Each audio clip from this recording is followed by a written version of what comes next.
This is the update you've been waiting for in the car accident case. First, I'm going to replay the original hearing for anyone who may have missed it.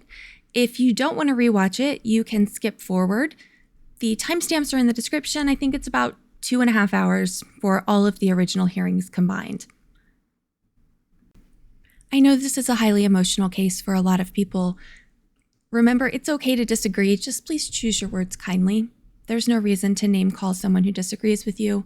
They're allowed to have their own opinion, you're allowed to have yours. Just be nice. Then the world will be a happier place.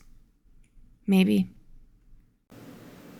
Okay, so you've seen the video of the attorney freakout in Judge Simpson's courtroom from a couple days ago. I think it was on every channel. But what you don't know is the backstory. And it's a deep one. Are you ready? Breaking news, tragedy unfolding in Superior Township where 2 teenagers have been killed in a rollover crash. Another person in that car was rushed to the hospital and now in critical condition. This all happened this afternoon on Superior Road near Huron River Drive, and deputies say speed was indeed a factor. It was an absolutely horrific crash. And there were 2 teenage girls in the car that were cousins, and a sister to one of the girls was critically injured and taken to the hospital. The 2 cousins didn't make it. There was a lot of confusion initially about what exactly happened. The information came from the person that was in the other car that they supposedly had a minor accident with. A rollover crash in Superior Township kills 2 teenage girls and sends a third to the hospital in critical condition. Topping our news on this late edition tonight, that accident shutting down Superior Road between Huron River Drive and Getty's for hours. Mara McDonald is at the Washtenaw County Sheriff's Office tonight. Mara, police believe the teens were involved in a hit and run prior to losing control of their truck. Kimberly Devin, yes, that's what the preliminary information from the Sheriff's Department suggests, that the girls in this truck hit another car and didn't stop. The wreck took hours to investigate and finally clear. What's left of what the 3 teens were driving appears to be a pickup truck. Police say they know speed was a factor, but they also wonder whether these railroad tracks are what caused them to lose control. The accident took over a year to investigate. They did accident reconstruction. They had experts, the whole 9 yards. 1 year and 24 days after the accident, which occurred on August 2nd, 2021, an arrest warrant was issued for John Torres, who was the driver of the car that the girls apparently got into a fender bender with.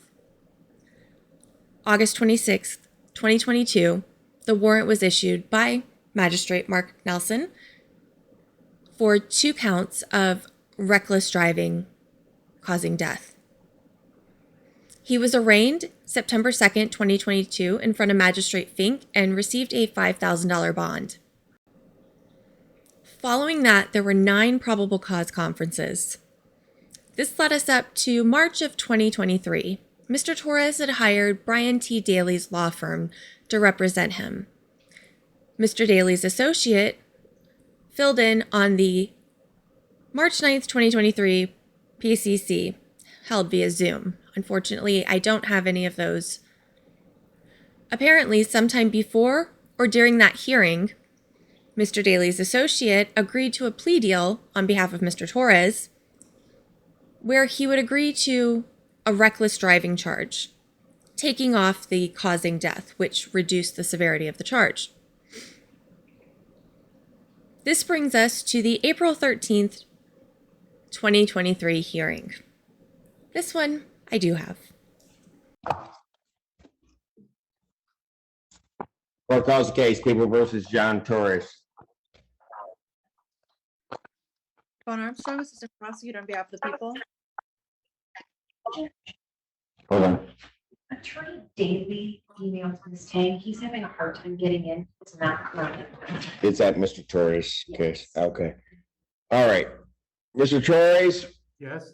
Hello. We got an email from your counsel, Mr. Dailey, that he's having some problems logging in, but he's trying to get himself in. So I'm going to pass your matter for a moment, and hopefully he'll be with us soon, okay?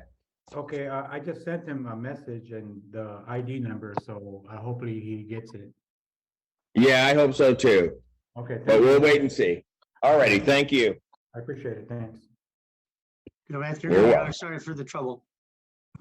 Okay, court does call the case of the people versus John Torres. Von Armstrong on behalf of the people.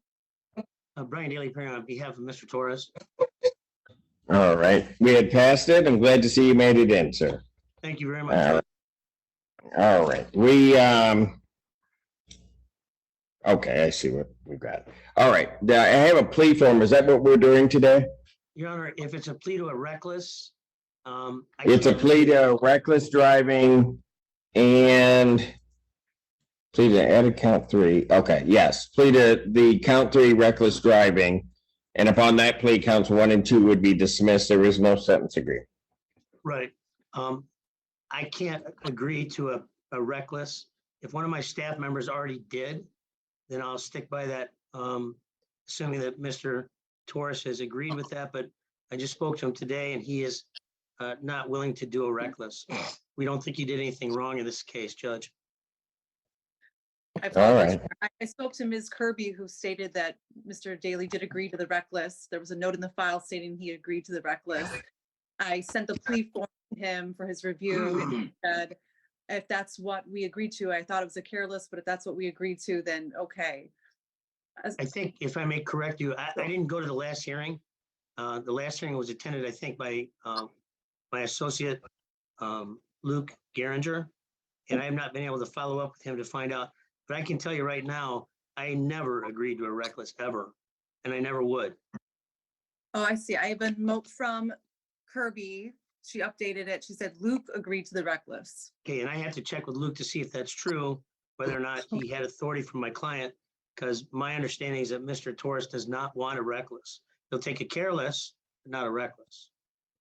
Okay, well, I'm not going to be part of these negotiations, but here's what I'm going to do so that we'll just do this. I'll just set this for a preliminary examination. We're either one place or the other. You guys can try to resolve it.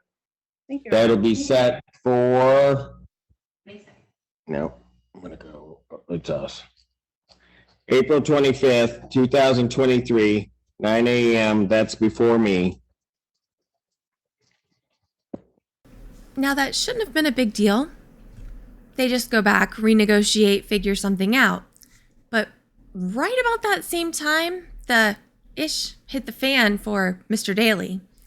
Apparently, his law firm filed for bankruptcy amid an embezzlement claim.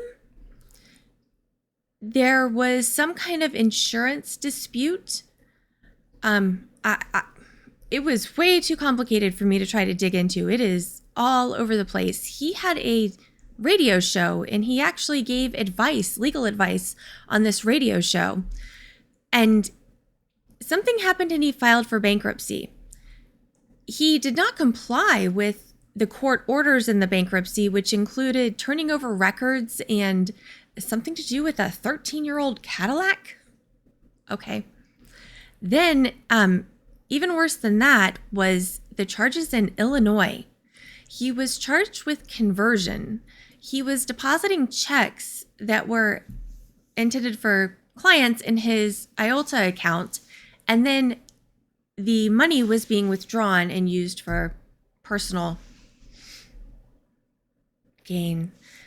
It totaled over $730,000, I believe, and the charges against him and his license in Illinois are pending. I believe there's also complaints against him in Michigan, and there's several lawsuits against him in addition to the bankruptcy proceedings that are going on. Needless to say, I don't think he continued to represent Mr. Torres. It appears that reckless driving plea deal was ultimately rejected, and about 2.5 months later, a preliminary examination was scheduled. Call the case, the people versus John Torres.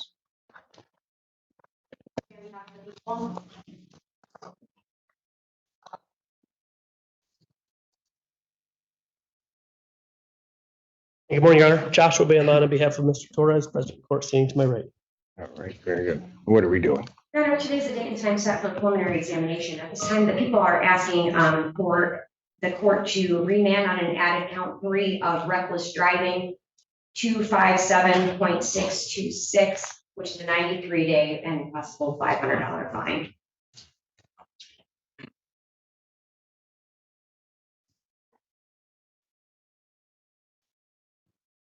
Any response to that, sir? Well, Your Honor, we're still in district court, so I don't think there's any remand that needs to be done. I mean, we're here for preliminary examination on 2 felony charges, reckless driving causing death. And now they want to amend it to 1 count of reckless driving. I don't think it's, I mean, they can amend with the court's permission, of course, but this has been going on since June of 2022, Judge. I mean, he's had his vehicle in storage, $13,000 in storage fees. I mean, at this point, I feel like the case should be dismissed. And if they want to reauthorize and re-swear to the warrant on reckless driving, they can do that. But we came here for preliminary examinations today and they can't proceed. And Your Honor, actually, we can start preliminary examination today. I do have my officer in charge here, but I'm asking for a misdemeanor reckless driving, so I would ask for. You want to start the exam? Well, Judge Simpson, I don't want to go start forward the with exam? felonies, but I mean, he's got 2 felonies. They're saying they want it remanded down on a 93-day misdemeanor. If you want the exam, we'll have the exam. I'm here all day. I certainly don't want to go forward with 2 felonies if they're going to dismiss them on their own. Well, that's what they said, but then you kept talking. So you tell me what you want me to do. I'm ready to go. I'm here. Judge, I don't oppose the motion to amend. I guess my question is, Judge, can we have the vehicle released with the storage fees waived now that there's no longer a death case? Have you guys talked? I mean, No, Your Honor, I actually have not spoken to him. He's not the attorney that I've been speaking with this entire time, but I did tell him this morning what I planned to do. I have spoken to the family at length. I have spoken to the other attorney. He said, I'm of counsel, so I know what's going on and I can handle it. So I have not spoken to him other than that. I have no control over the fees of the car. So, and it will not be released until the trial is finished. Okay, what do you guys want me to do? No objection to I the mean, amendment. if you want me, if you want the exam, counsel, we'll have it. No, Judge, I wouldn't do that to this court or my. No, it's Nor my nothing to me. I am here all day. I am here to hear every case that's here. You want your case heard? If your client wants his case heard, we'll hear it. Well, I certainly wouldn't do that to my client either. So I don't oppose the amendment, Judge. And if there's nothing that they can do about holding the car, I can file a separate motion for that. Where does this go? Oh, to me. Beautiful. All right. And you're dismissing counts 1 and 2 and adding the cat 3 and it's remanded down. All right. Counts 1 and 2 are dismissed. So it's gonna stay here on the count 3 reckless driving, 93-day offense. Counsel, do you waive reading of that and presentation of a complaint, or do you wish one prepared? No, Judge, that's okay. I would wait for formal reading and ask that not guilty. And your client pleads not guilty to that charge? Yes, thank you. All right. Pleads not guilty to that count 3. Set a pretrial in this matter for July 19th. July 19th, 2023, 9 a.m. That's before me. Oh, joy. Bond continued. Thank you, Your Honor. Thank you. Now, what just happened there was incredibly interesting in my mind. They took the offense down significantly. He was initially charged with 2 counts of reckless driving causing death. That is a felony that carries a penalty of up to 15 years in prison and a fine not less than $2,500, but not more than $10,000. That's a significant charge to be facing. Now, they've reduced that to just a reckless driving charge. Just reckless driving, 1 charge. That 1 charge carries a penalty. Now, this is a misdemeanor charge. They went from a felony to a misdemeanor, and it's punishable by up to 93 days in prison or a fine of up to $500, or possibly both. Or could be probation. Like, it doesn't have to be jail time. If it is jail time, it's only 93 days. That's the max. And you lose your license for 90 days. You get 6 points. So if he has a lot of other traffic tickets, he could lose his license a lot more because, points add up and it takes a while for them to fall off, things like that. Go talk to Judge Norbrick if you need, information on how to get points off your license. But the attorney came out to the gate arguing like, well, they have the right to do that, but yes, that's great. They're reducing the charges. Let me talk to my client. We'll figure something out. Like,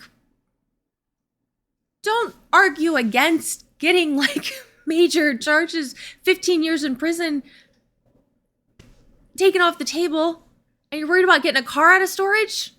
Like, he's not going to need a car when he's in prison for 15 years. Frustrating. Very frustrating. I don't feel like this attorney knows Judge Simpson very well, and I feel like they just got off on the wrong foot, and that probably set the tone for everything that's yet to come, on top of some other things that I'll tell you about later. Thank you. Court calls the case of the People versus John Torres. Caitlin Kirby on behalf of the people. Oh, Your Honor. To PD. No, Your Honor, I believe he has private counsel. Pardon? I believe he has private counsel.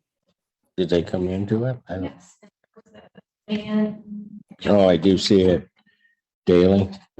oh, is Mr. Dailey here now? I don't know. No, it's, Mr. Dailey has not been here. Attorney Van something showed up for him. yeah, Josh Van Laan. It was here. It was, He's no longer here. uh, All right, if you got a cell phone, I'll pass it so you can call him, sir. okay. Okay, thank you. Thank you. It looks like his attorney waited around a while, then left, and there's still some confusion over Dailey. He must not have filed a withdrawal. I didn't see one. Fun. Torres.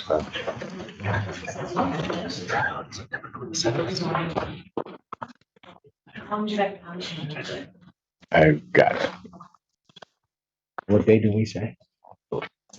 Yes,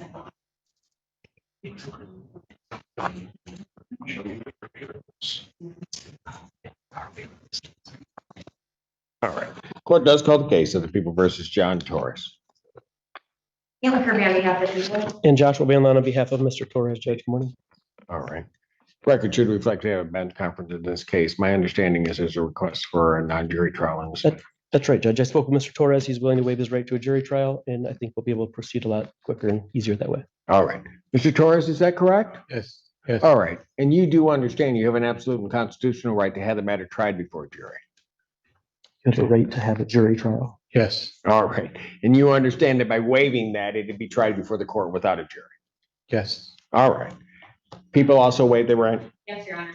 Based upon the statement of counsel and defendant, court will consent to have the matter tried before it without a jury. Non-jury trial in this matter will be set for September 27th, 2023 at 9 a.m. in person. Bond in this matter will be. All right. Thank you. Your Honor. Okay. Yeah, sorry. Right. This is the part where things get crazy. So you heard him agree to a bench trial that was scheduled for September.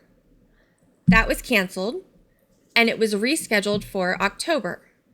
That was canceled, and it was rescheduled for November. Now, November was that period of time where Washtenaw was doing no Zoom meetings, hearings at all. Nothing was being broadcast. So we didn't see any of the hearings to know exactly what transpired during them.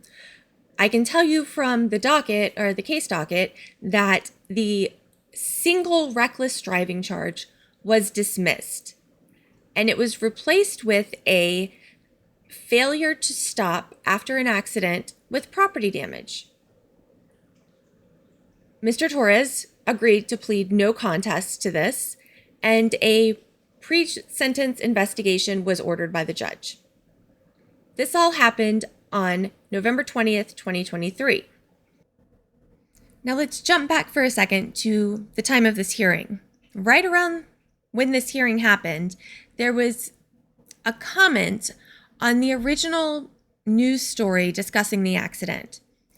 Now, keep in mind, this is an anonymous comment that we have no factual basis to back this up, but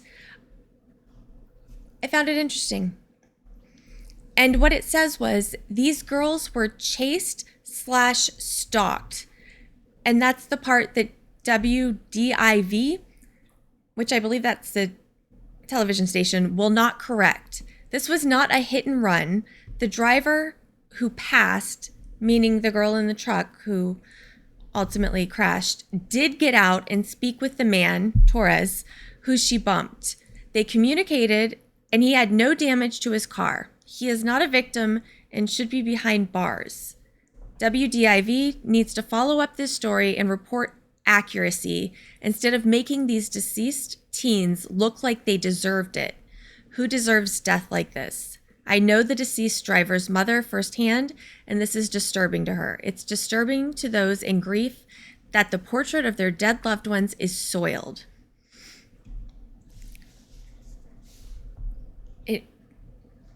Basically, the point I was taking from that is that's a different account of the accident than what was reported at the scene. Now, we don't know what was reported in the accident reconstructionist report, but this is saying that they got out, took care of it, but then he, for some reason, started chasing them, and that's why they were speeding and got into the accident at the railroad tracks. So that's a little interesting. So regardless, now we're going into a hearing. We are all the way to January of 2024, and we are up to the sentencing phase. Because Mr. Torres has pled guilty, the charges were reduced from reckless driving, causing death, 2 counts, 15 years in prison for each count, all the way down to a misdemeanor charge of failure to stop at an accident with property damage. This new charge still carries a penalty of 90 days in jail versus 93, and that's a maximum, not more than 90 days in jail, or a fine of not more than $100 versus $500, but the penalties as far as the traffic, the license suspension and things like that are a little more subjective, I guess. They're very similar.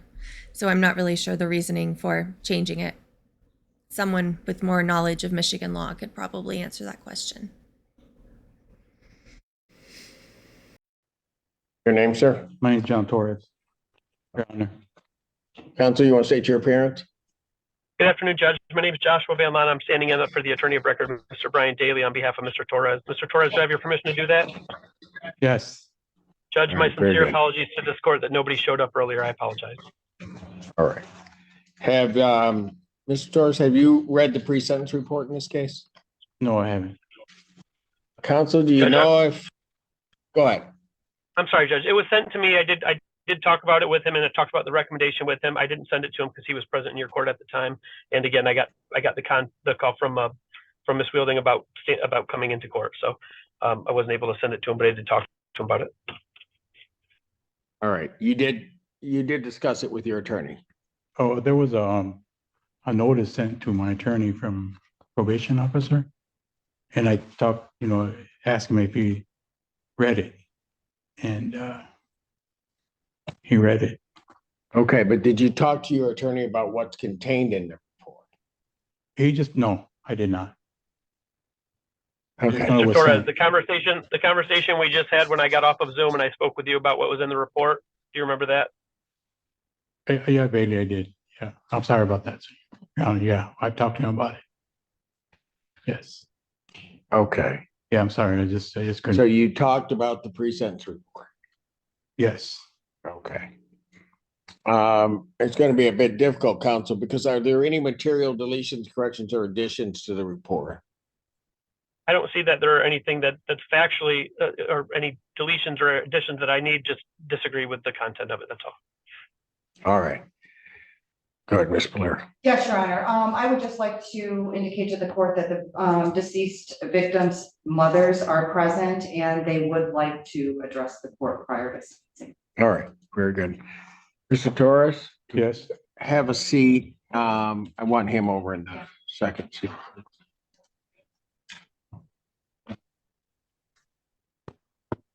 Very good.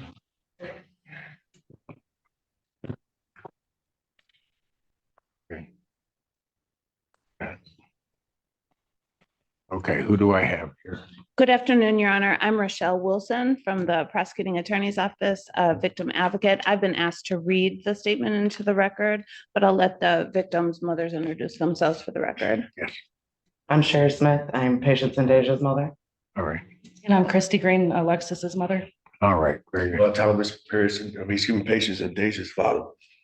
Okay, all right, very good. All right, go ahead. Thank you, Judge. Victim impact statement for the loss of Alexis Hinton and Patience Lunn. Coming up with words for this particular statement was considerably more difficult than we imagined it would be. How do you put a metric or a value on life, on 2 or 3 lives? If we're being honest, it feels like they slipped through the fingers of our society and it's taken us to a dark place. In a perfect world, we would have all the answers. We would know why John Torres was chasing our girls. It would never bring us peace, but we could find a way out of the gloom and the shadows that the unknown tends to cast. It would give us an opportunity to make decisions with all the truths, decide if anger, guilt, acceptance, or perhaps forgiveness was merited. And if all are, in what order? Accidents happen every day, but does he bear responsibility for contributing to what happened on August 2nd, 2021? This is the unfortunate side of perception and how subjective it can be depending on one's viewpoint. The justice system is all about what you can prove, but what happens when the evidence falls short of truths that appear certain? This is what happens. We are in court discussing a case where 2 girls were lost and 1 survivor at the age of 15 who experienced unbelievable trauma, diagnosed with multiple sclerosis at the age of 17, and yet remained alive with a daily reminder of what happened. And we are asking for a mere 60 or 90-day sentence to be upheld for a misdemeanor. If there was an exception to be made to increase that time frame, we would ask the court for it today. Now, we have, as a society, have spoken, and we are vengeful, whether we want to be or not. When terrible things happen to those we love, we inevitably are, regardless of jail time or probation or court-related. We want the guilty to experience suffering in some similar fashion or degree as either the victims or their families have, and continue to endure. Now, ordinarily, we wouldn't wish any suffering on any other human being, but pain and adversity can be catalysts for growth. That being said, the number of days served in jail will never balance the scales of what was lost. Their absence in our world has left a void that cannot simply be filled by any sentence. But as big of an injustice as it was not to have a higher severity of charges, it would have been an even greater insult if the max sentence wasn't applied here. Anyone who has been to the crash site can clearly see that the driveway that was used to turn around, which means the carnage of the wreck that was witnessed before the 911 call. While we typically reserve this word for positivity, we hope that those visual images visit the one responsible daily, just as memories visit us. that the regret of one's actions settle into the soul of the guilty and eats away at their conscience. One can only hope that one day, whether it's tomorrow or 10 years from now, that there will be some level of culpability and contrition here. While we can't promise it will be met with understanding and forgiveness, it would reinforce our faith in humanity. Alexis Haley Hinton, Patience Nicole Lunn, Deja Marie Thomas. In all of this, their names need not be lost when the record is final. Regardless of what transpires today, they are why we are here. Alexis Haley Hinton, Patience Nicole Lunn, and Deja Marie Thomas. Thank you, Judge.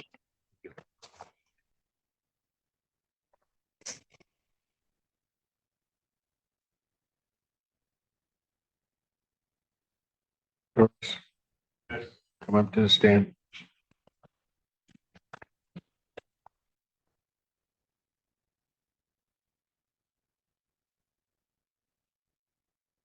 Counsel, is there anything you or your client want to say before I do impose sentence? Yes, if you don't mind, Judge, thank you. And first up, it's not lost on me the fact that there are families there that lost their children.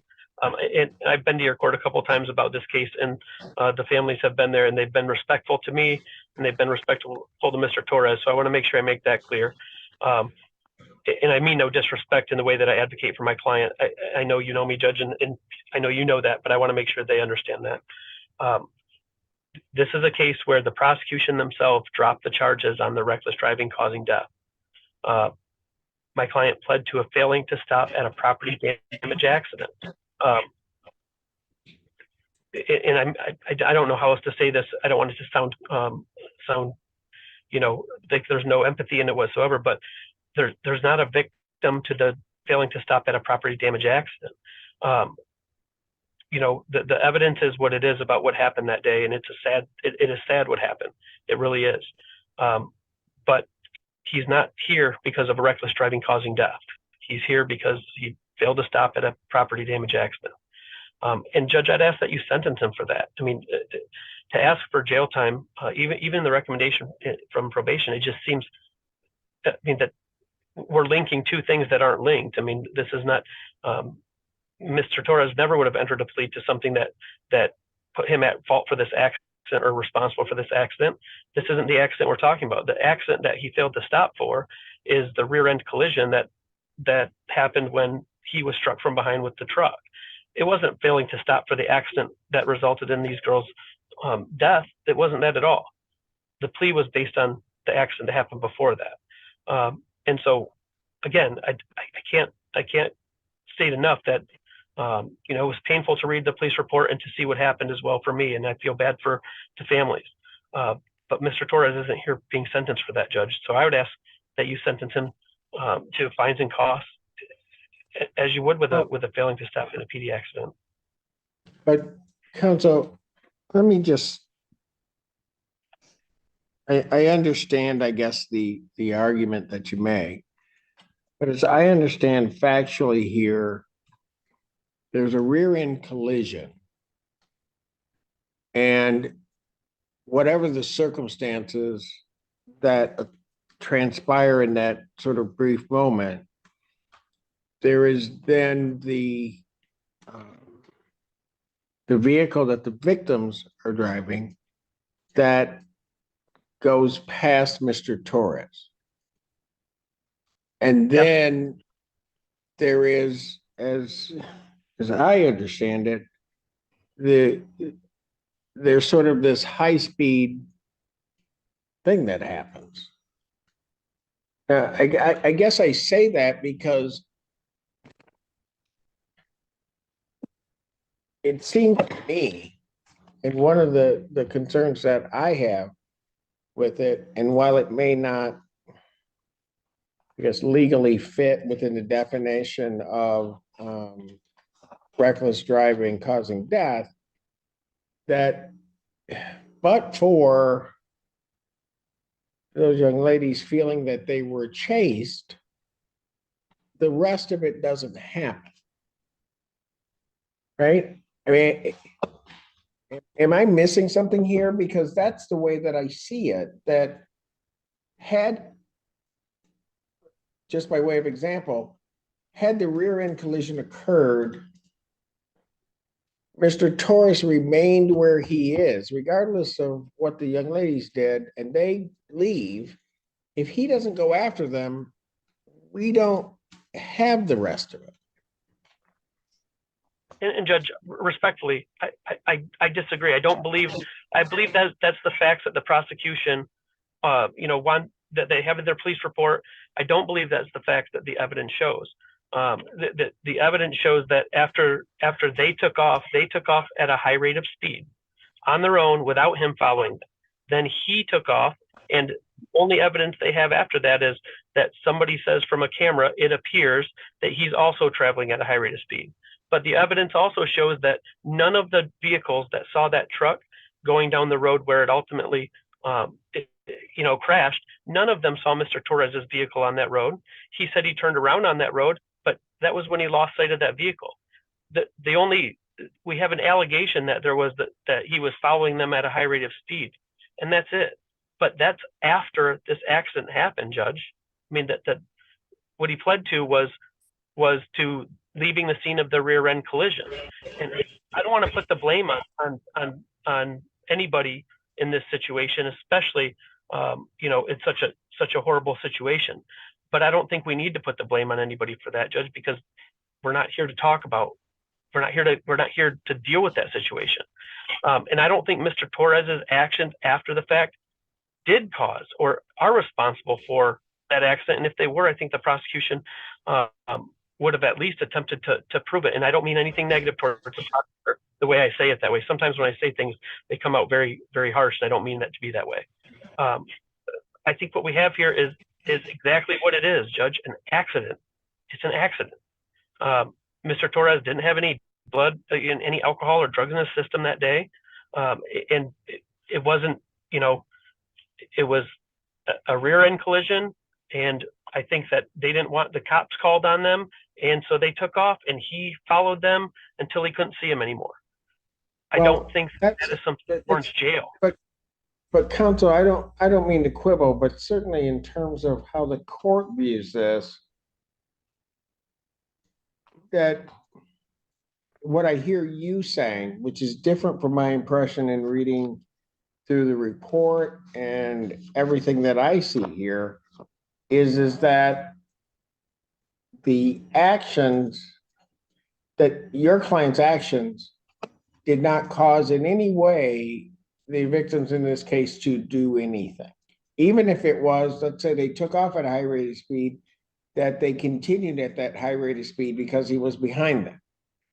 I mean, what I'm hearing you saying is the fact that your client was there had nothing to do whatsoever with what ultimately occurred.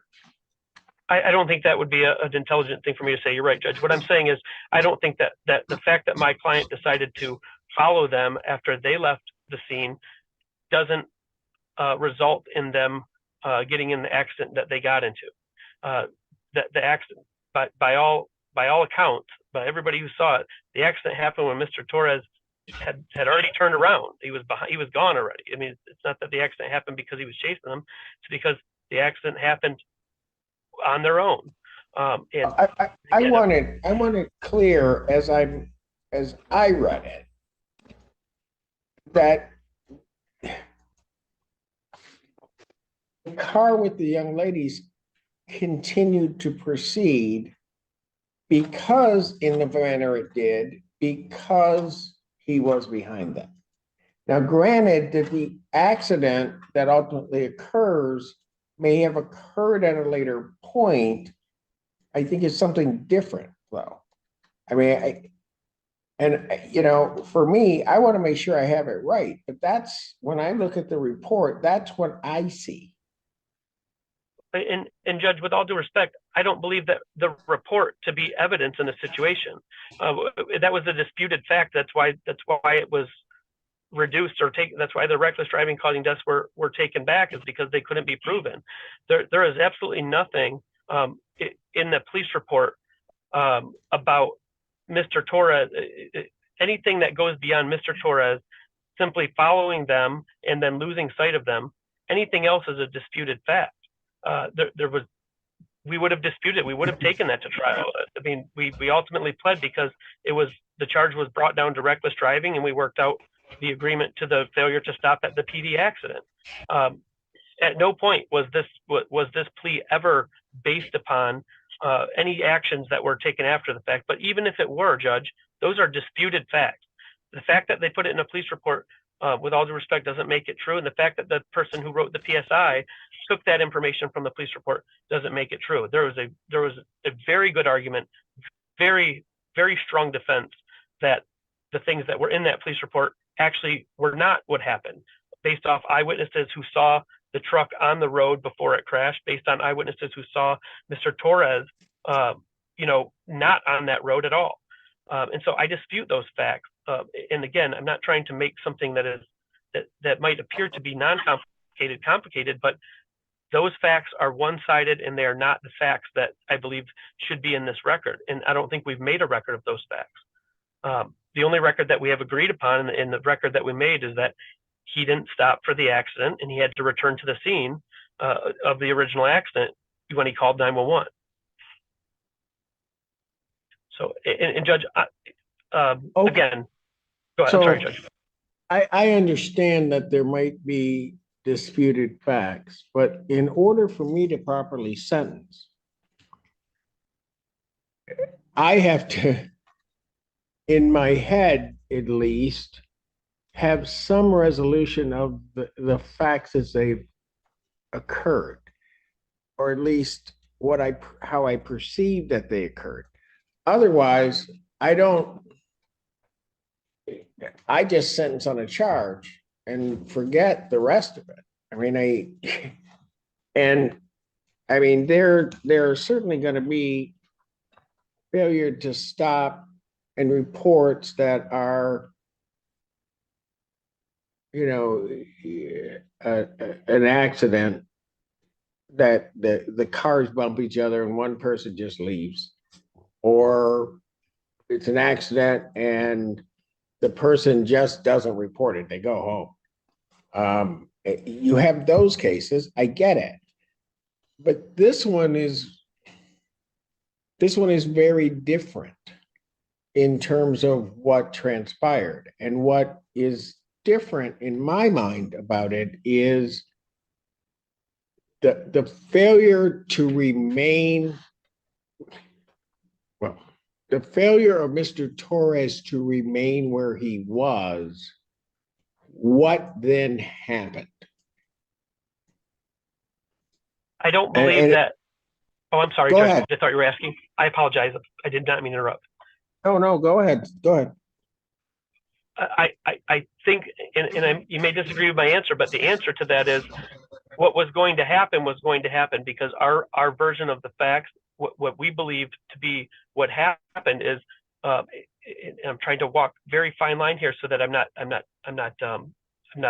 trying to dig into anybody, but the reason that the girls wanted to leave the initial traffic stop is because they didn't want to have the police come, because there were some, they're kids, they were doing some things that kids do, and they didn't want that to be the issue. So when they left the scene at a high rate of speed, the initial accident, they were going to continue to do that because they didn't want to have to go back to that accident scene. Now, that's the nicest way that I can say it. I'm not trying to be rude or to anybody, to the family there. But No, they left the scene because they didn't want to stop. I get it, counsel, but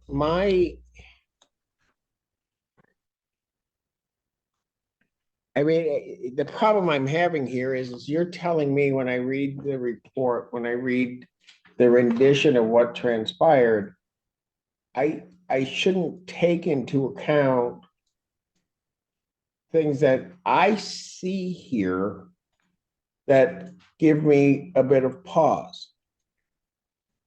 Because on the one hand, what you're telling me is that the accident would have happened, or that the rear end collision occurs, these young ladies take off, and that if Mr. Torres does nothing, that this would have occurred. What I read, so that what I just stated is on the one hand. What I read and what I'm seeing is the bump in the rear occurs, and then these young ladies take off, but continue doing what they're doing because Mr. Torres is behind them. But there's nothing Because illegal about that. Otherwise, counsel, and even in terms of just the charge, why the charge really is that he didn't just stay where he was and report it. That's what the charge is. Yes. Yes. The prosecution didn't bring another charge based on the following them. I mean, they withdrew that charge. And there's nothing illegal about following somebody that hit you, to see where you're going, as long as you're not, hitting them and assaulting them. I get that they were probably worried. All right, I hear what you're saying, but I don't see that here. I'm just going to let you know, that's not what I see. Can I say something? Your client wants to speak. Do you have an issue with that, counsel? Yeah, no, don't say anything at the moment, please. Judge, I think part of the reason that you don't see that there is because you're getting one version of the facts when you look at the police report. The police report doesn't have another version of the facts. Mr. Torres wasn't required to give a version of the facts or to say anything. And there's no other independent evidence. Even the video that they said showed him going at a high rate of speed, that video didn't show anything. There's no speed limit on there whatsoever. It's impossible to tell. But had this been a sentencing about somebody being involved in causing the death of someone else, that would be what the charge is. And I see your difficulty, Judge. It's tough because this is a sad situation, but that's not what he pled to. And had he known that this was going to be a situation where he has to, answer for, why things ended up the way they did, instead of just focusing on the leaving the scene of a property damage accident, he wouldn't have made that plea. I mean, it's a difficult case, and I know the prosecution had some difficulty, taking those charges away, and I'm glad they did, because it just wasn't something that could be proven. But if somebody rear ends you and then they take off and you follow them, there's nothing illegal about that. And if those people choose to run away at a high rate of speed and get in an accident, that shouldn't be the person's fault who chose to follow them. And that person shouldn't have to go to jail because they chose to follow them. I'm sorry, it is an incredibly difficult situation. It's very painful. It hurt my heart to read the police report also. It really did. And I know people may never see that, but it did, because it's a sad situation. But the solution isn't to throw somebody in jail because they chose to follow somebody. There's just no evidence that he was, trying to strike them, or that he hit them, or that he pursued them all the way until the accident. In fact, the evidence is the contrary. It's that they sped away from him, and that he couldn't even see them when he turned his vehicle around. The accident hadn't even happened. And under your version of this, how far did he follow them? According to the reports, he turned around on the street well before the railroad tracks, and the oncoming vehicles that passed the truck before it was in the accident did not see Mr. Torres's vehicle on that road. So he turned around before that even, at one of the turnarounds as soon as you get onto that road. According to Mr. Torres, what he said in the report was that he lost sight of them, turned around and called 911, and that's what he told 911. So, and that went along with all of the other vehicles that were coming down the road, was that they didn't even see Mr. Torres pursuing that truck. Nobody saw Mr. Torres recklessly pursuing the truck. Nobody.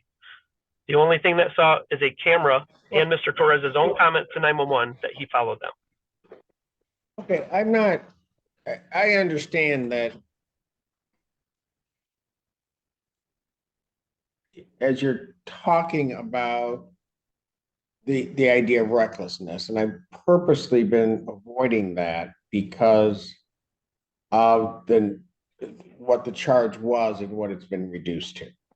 What I'm talking about is something a little bit different. I'm talking about young ladies take off. What happens if he indeed stays where he is? Your version of it, right, we may never know, but your version is the same thing happens. As I look at this, pardon? So sorry, I'm sorry, Judge. You're correct. My version is the same thing could have happened. Yes. And when I read through everything, I'm saying, and I'm not trying to attribute necessarily a level of cause, but that something different happened because he continued after that. So, just so that I can finish that point, that makes this a different kind of failure to stop case, in my mind. Because if he had stayed, as I read everything, I don't know that the same thing happened. But I don't think we know that the same thing doesn't happen, though. And that's the thing, is the failure to stop at a property damage accident isn't because they're worried that you're going to take off and chase somebody and have that person get in an accident. It's because they want you to stay behind and to report the fact that there was property damage and that there was an accident. I think what we're doing is we're taking it and we're moving forward with facts that absolutely 100% would have been disputed at preliminary exam and at trial had we known that they were going to be facts that would be considered. And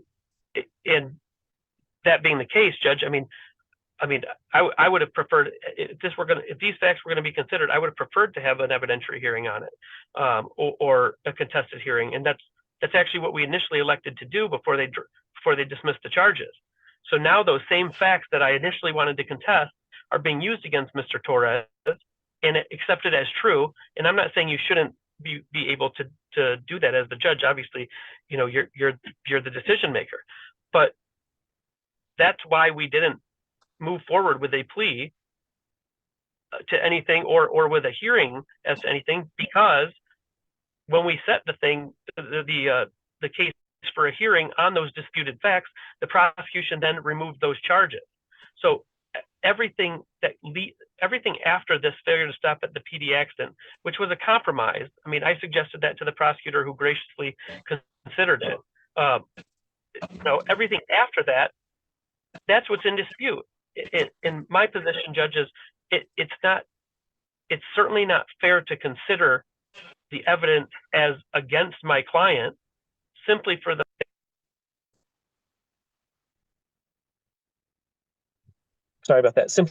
fact that he chose to plead to something. These are contested facts, and if we're going to have contested facts, respectfully, Judge, I'd ask for an evidentiary hearing on them, or I'd ask that Mr. Torres be allowed to withdraw his plea if we're not allowed to at least contest the facts or put on, to challenge the evidence that the court's relying upon. And I don't think that you're relying upon crazy evidence, Judge. I think you're reading it the same way any reasonable person could read it. But there's also, it could just easily go the other way. And I don't want Mr. Torres to be put in jail for something that, with a proper hearing and proper evidentiary hearing, is something that I don't believe can be proven. And I think the prosecutor doesn't think it could be proven either, because they're the ones who withdrew that plea or that charge. Okay, I hear you, but I don't know why, and I don't know that it's up to me to try to figure out why charges get reduced, because there are various reasons why that happens. So I don't know. I don't know what was going through the party's mind. I am telling you how I see this case, but I might see it differently. And so right now and you can appreciate this, I'm reading the report, I'm looking at that, I'm drawing my conclusions from it. I'm hearing you where there's a different conclusion.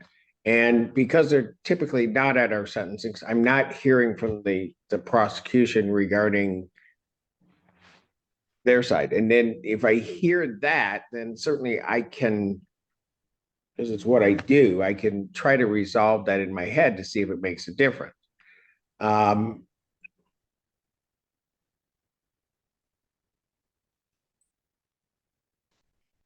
think I'm going to need, to start out with, I'm going to need a prosecutor present.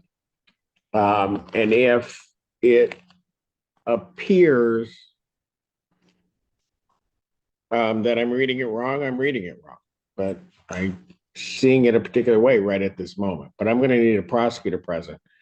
I will leave that to you to make the decision as to whether or not you wish to withdraw the plea and send this back up on either the felony charges or something else. But I can't, I mean, my intent was to follow the recommendation of probation at least. And I hear what you're saying, that if that's what the court's going to do, you want an opportunity to maybe do something different.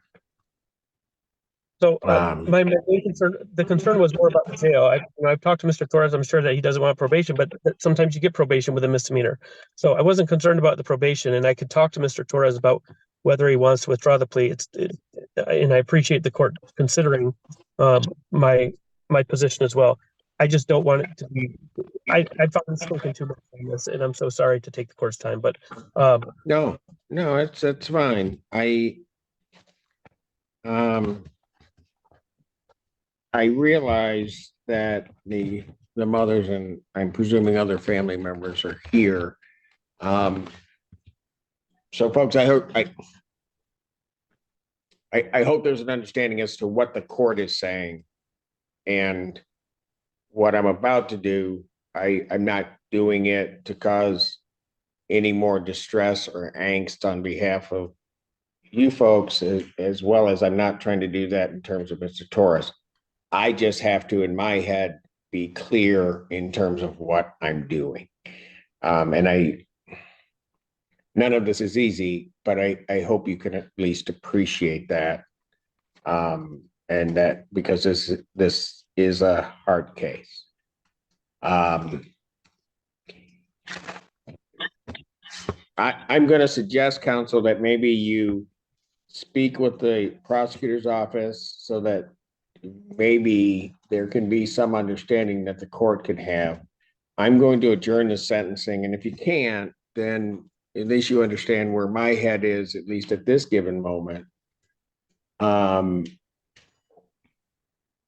Then you could maybe file your motion to withdraw the plea or do whatever. I mean, I give everybody the opportunity. I will adjourn this to January 24th, 2024 at 9 a.m. Folks, I said everything at 9, but it's set in a different block and time block, and I'm sure somebody will get to you to let you know where that is. Okay. Any questions? I personally will be present on that day so that I don't have to rely on somebody else to not show up. And I'm very sorry to your court and to the victims' families for having to wait around. That's fine. Can we, to the victim's advocate, I guess I'm going to put you on the spot. We can make sure that we have a prosecutor here on that day. Judge, I can do my best to make that request. It may be a little stronger coming from you. So you want? Is there a way for you to request that? I think the email will go out right now. Okay, who, I think Morgan. would it be Morgan? Okay. Has appeared on, Ms. Reiser has appeared on this case before, so I'm not certain. Maybe if it goes to both. Both of them. Yeah, okay. Why don't we send it to Ms. Reiser and to Ms. Barroso? I think Ms. Reiser took over for Kirby. Pardon? I think Ms. Reiser took over for Miss Kirby when she left. Yes. This So why don't we send it to Mr. Ganatra Reiser, Patricia Reiser, and to Ms. Barossa? There's a couple things we know about Judge Simpson. He has a huge heart, but he also wants to make sure he knows everything that's going on with the case so that he can make a fair decision. Sometimes he makes a sympathetically fair decision, but for the most part, he takes everything into account and he knows what he's doing when he's making the decision. And when he's making a decision that leans one way or another, he's doing it intentionally. And in this case, there's so many unknowns. And if you analyze that, yes, he pled to a lesser charge, but how as a judge do you take that into account when you're sentencing them? Because you're pleading to a lesser charge, do you automatically sentence them to the maximum? Because what they did was worse than that charge because they pled down? I mean, that's a whole, I don't even want to go there. So it seems like he's just trying to get to the bottom of, tell me what actually happened. Because nobody's standing up and saying, okay, this is what happened. Why is there not a prosecutor there at a sentencing? That's bizarre. I hear balls dropping everywhere. Just saying. So now we're back. What is this? Like 2 weeks later for the follow-up hearing. We're January 24th. And Ziggy says hi. Good morning once again, Judge Joshua Van Laan on behalf of Mr. Torres, who's present in court. Torres, can you state your name? John Torres. All right. I understand a couple of things. First of all, that just call them the moms they're present in the courtroom. I know you addressed the court the last time and we adjourned it out for reasons. Was there anything else either of you want to tell the court? Again, you most certainly can address me again. I want to make sure you get. Statement that we wrote was kind of addressing everything for all of us. Sherry, the other mom, they had car trouble, so she's watching it on your YouTube. Oh, okay. Very good. Very good. All right. So there was nothing else you wanted to indicate. But let me say a couple of things to you so that you kind of understand. And if you want to address the court after I say what I say, then certainly you may. First thing is that court went back and I reviewed the police report and other documentation that was given to me because there were two sort of versions of events which would lead me to different conclusions. One version of the events is that Mr. Torres was nowhere near the accident scene at the time. My position initially on reading the initial reports in this was that, okay, he may not have been, but the cause of the accident was because of what had transpired. Now, part of my initial analysis of that would have been what I understood at the time to be his proximity to the accident. There was some discussion the last time, I don't know if you recall, but there was some discussion the last time regarding that proximity. There was then also a discussion as to, which complicates this matter a bit more, that there are actually two accidents that occurred. There's the initial accident, which was basically the bumping into the rear of the vehicle, the rear end collision, and then the ultimate tragic accident that occurred.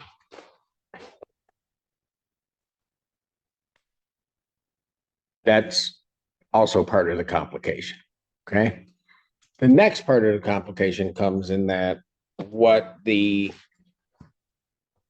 original charges were, what the ultimately pled to, and again, there was certainly advocated by the defense that he should be sentenced in accord with the failure to stop an ID at a property damage accident, as opposed to the other acts.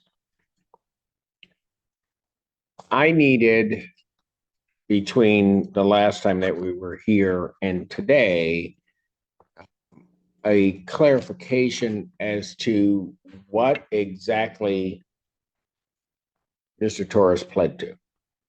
Because again, depending on what he pled to, those lead to two different results. I've had discussions with defense counsel in the prosecutor's office, and my understanding, and counsel can correct me if I'm wrong, that what Mr. Torres pled to was the original fender bender or the rear end collision, and not the ultimate tragedy that occurred in terms of that accident. That further, the reason for that was because of his lack of proximity to the ultimate accident. That the data and other information revealed that he was nowhere near or not at all close to the scene of the accident that occurred. Now, having said all of that, I will let you know that that changes this court's conclusion about sentencing in this matter. And would certainly cause the court to depart from the recommendation that probation, who I think was under the same assumption that I was under, had come to regarding the sentencing in this case. So, having said all of that, I don't know, and I guess, Mr. Torres, if you could have a seat, folks, I realize one of Moms is not here. She's watching on YouTube. If she wanted to sign in and address the court, certainly she may. No, right at the table. Right here.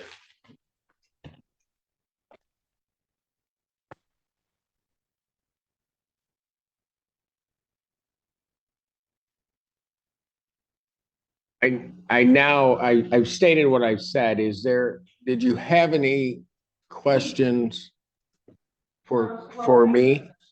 Okay, come, I need you to, it's okay. I figured you might, and so I want to make sure I address the question. So one of the questions. Sorry. Yeah. No, it's okay. Can you state your name first? Yes, Christy Green. Thank you. Go ahead. You're welcome. So when you say like he wasn't, his proximity to the accident, are you talking about the second accident? I'm talking about the second accident. So, okay. So just so you understand where I'm coming from and what I now see, there's the rear end collision, right? And then after that rear end collision, the first car, which your daughter was in, takes off. That Mr. Torres, as I understand the facts now, goes some distance, but isn't in the area when the accident, the fatality occurs. Which is a whole different impression than what I had initially. Okay. Okay, so go ahead with your question. I'm sorry. Okay, so are you aware that the first accident, it just wasn't a hit and run? That there was actually video footage that my daughter got out and they went back and forth. They spoke. You want to take your time, please. And he took a picture of her license plate. But I'm going to let her come up with you. Thank you. Go ahead. So are you aware that it wasn't a hit and run, because there's two different police reports, right? So there's Ypsilanti. Ypsilanti had it as a hit and run, but then there was a fatality through Superior Township, right? So The sheriff's department, right? so when they investigated, because we had sat down with the prosecuting attorneys and we went through this and we actually asked quite a few questions when they were originally dropping the charges from the misdemeanors. But they called us in to sit down and discuss all this a while ago. So at that point, we asked quite a few questions. And it's my understanding that from Eastern, there was video footages that see when my daughter hit him, they stopped. They got out of the vehicle, they went back and forth. The detective had Mr. Torres's phone and verified that there was a picture of the license plate that was taken in his phone prior to him chasing them or following them or whatever it is that we're calling that right now. Are you aware of that? Well, which part? I'm aware, let me tell you what I am aware of. Okay. As at least, again, as I understand it, that there's the initial accident. Yep. My understanding is that there was some contact between the parties to that. Okay. That it wasn't what one would describe as a hit and run. Okay. Somebody took off, Yep. right? And again, so that at least you're clear, and I want to be clear as to how I'm looking at it, that what Mr. Torres ultimately pled to was not what it could be, a hit and run, but was not a hit and run. It was basically failure to stop at the scene of a property damage accident, because the law requires that certain things have to occur, or the person has to do something The first at the scene, right? Okay. So then you said something about the second accident. So all we're talking about is the first accident, because you said he wasn't in proximity of the second accident, and I don't know how. That's what the data, that's what I see from the data. Okay, so the first driveway, if you're to pull on that street, he would very clearly been able to see what happened. So I just want to make sure we're not talking about that, because I don't. See what happened, okay. The second accident? The second accident? Yes. He was with it. Whether or not one could see it or not, he was not in proximity to that accident. What would you consider proximity? That he's a distance from that accident. What just so what? Well, I can't give you a. I can't lay it out by feet or anything like that, so I can't say that. What my understanding, the facts are, is that he's some distance from when the accident occurs. Now, hold that thought for a moment, okay? Because my initial reading of this was that the cars take off, right? Mm-hmm. And that he is indeed following them, but doesn't stop. Right. Right.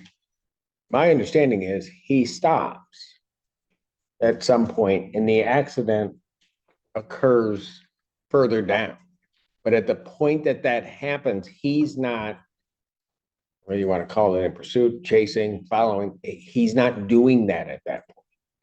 That's my understanding now. Now, if you believe that there's something that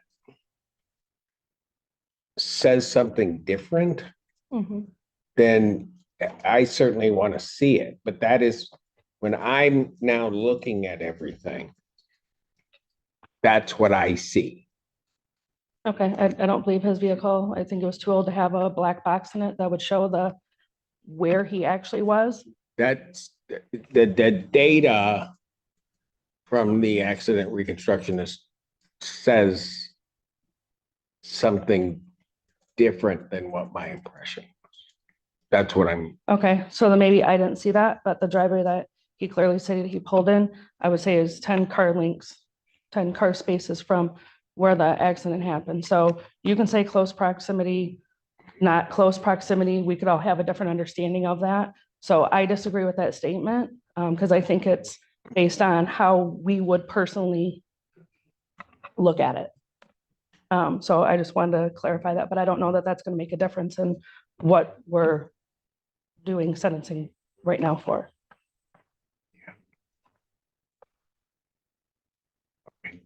Let me just tell you this, ma'am. And I'm just kind of a straight shooter about things. I appreciate that. This whole case troubles me, right? Yeah. And sometimes I guess it would be great doing this job if I weren't a human, because then I don't have to deal with things that I have to set aside in my mind. I understand.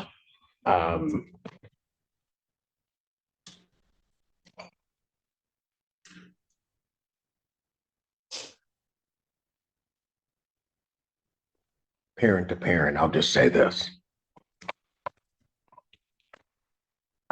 After we were here the first time, I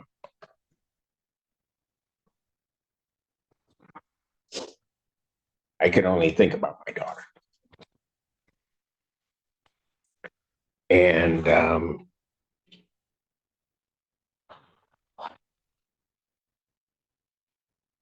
that I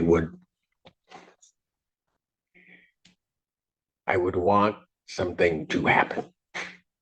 I'm not even sure I'm not even sure what I would want, right? Yeah. But that I would. And I had to kind of,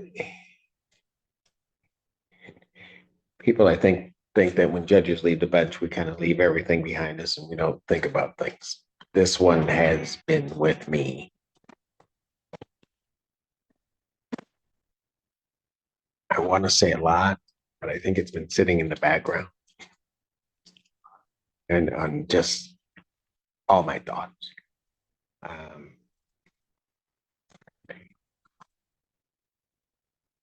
But I also realized, in great part,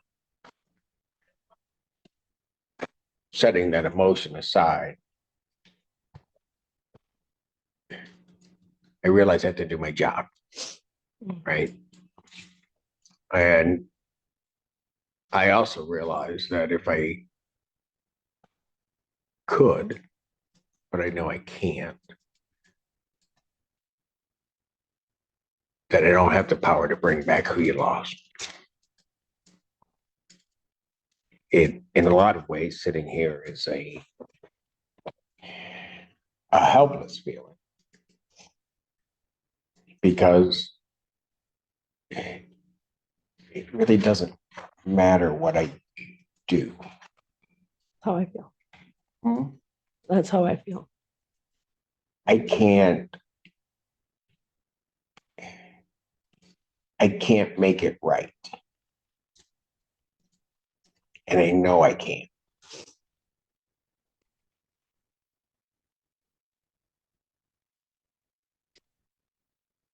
I realized that being limited in that regard, that all I can do is try to make the correct decision. And while this may sound crass, I don't mean it this way, but it's the best words that I can come up with, and then let that fall where it may. And the way for me to do that is to try to make sure I have a clear understanding of, as best I can, what happened. If, and I said this before, if my impression that I had initially was that there's the rear end collision, and then at some point this chase happens, and I purposely use that word chase, happens, then the consequence of that chase may rest with Mr. Torres, right? That's one scenario. The other scenario is the initial accident happens, and then there may be this brief moment, and you're right, they're out of the vehicles at some point. Then there's this brief moment where the vehicle takes off. He may even be headed in the same direction, but then stops, calls the police. Under that scenario, he wouldn't then be attributable, or it wouldn't be attributable to him, and he wouldn't be the cause of it.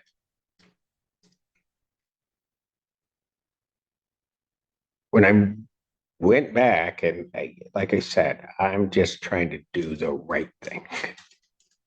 And when I went back and looked at everything, it's that second scenario that I'm seeing.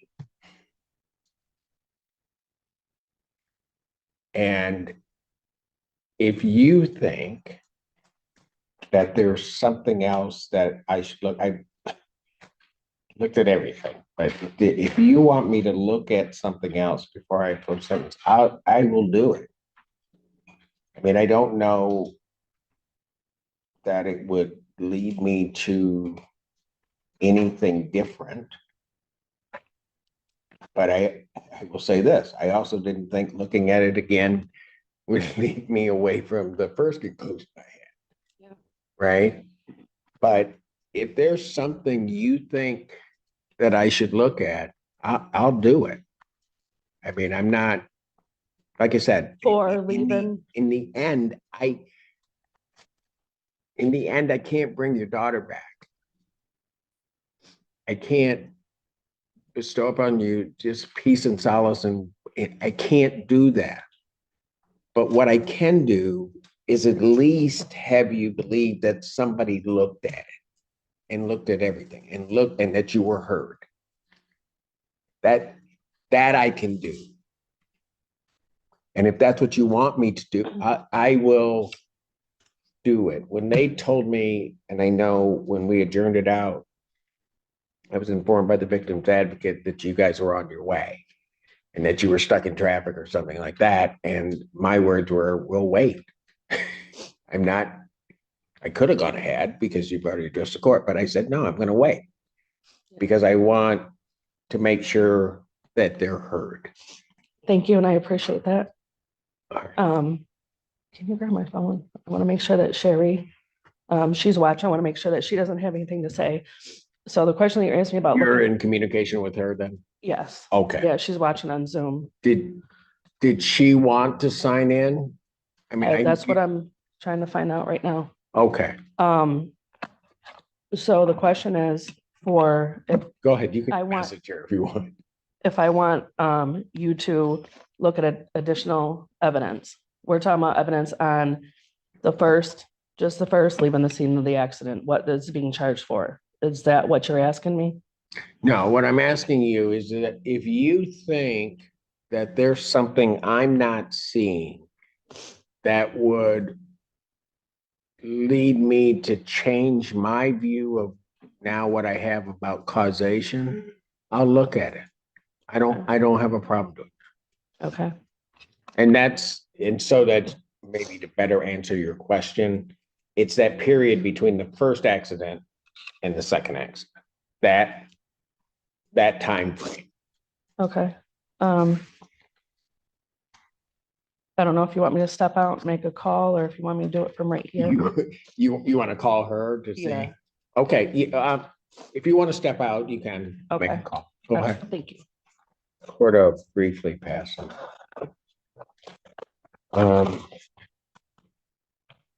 Doris, you can remain right there.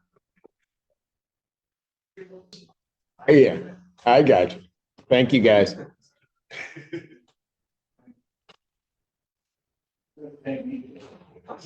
All right. Sherry did join. Oh, she joined. Okay. Let's see. Where is she?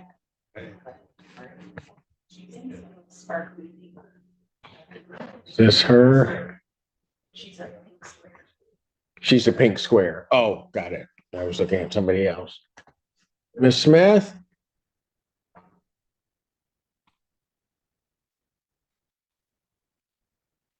Oh, there you are. Okay. Can you hear me? Oh, I can't hear you.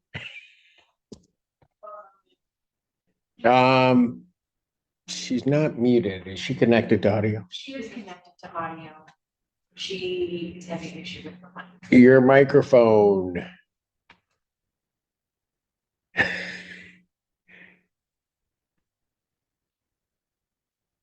I can see your lips moving. I can't hear a word you're telling me, ma'am. I'm sorry. You know how to adjust your microphone?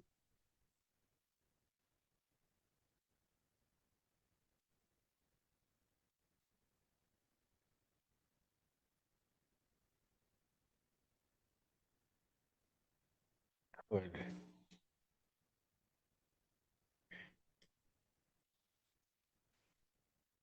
Okay, Ms. Smith, try again. Unmute. Let's see if we can hear you. All right, can I be heard now? Wow.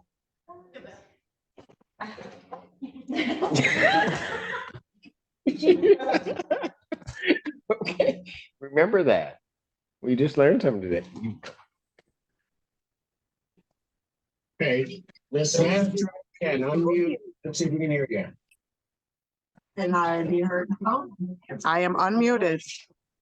Yep, I can hear you. Does she have another device? She had YouTube on. Oh, you gotta turn YouTube down, because otherwise I hear myself twice and I don't even like listening to myself once, so. All right. I got it? Okay, all right.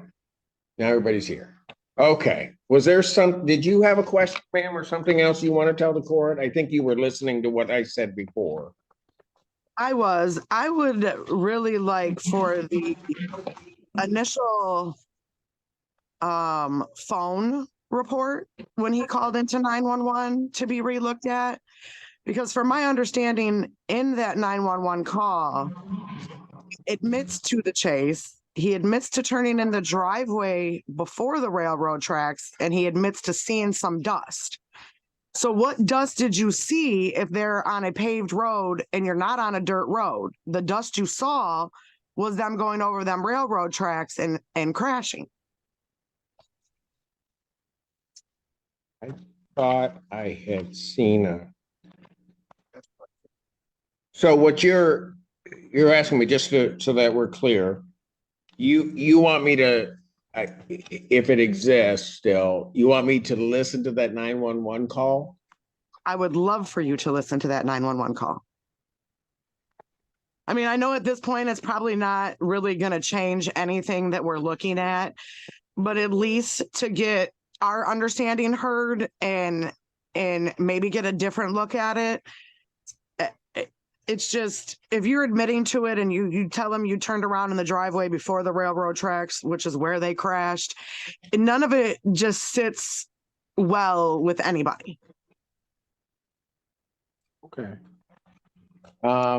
Ms. Reiser, does that still exist, that the court could get a copy of the 911 call? Yes, I believe so, Your Honor. Okay. So you want me to listen to the 911? Yes. Anything else you want me to?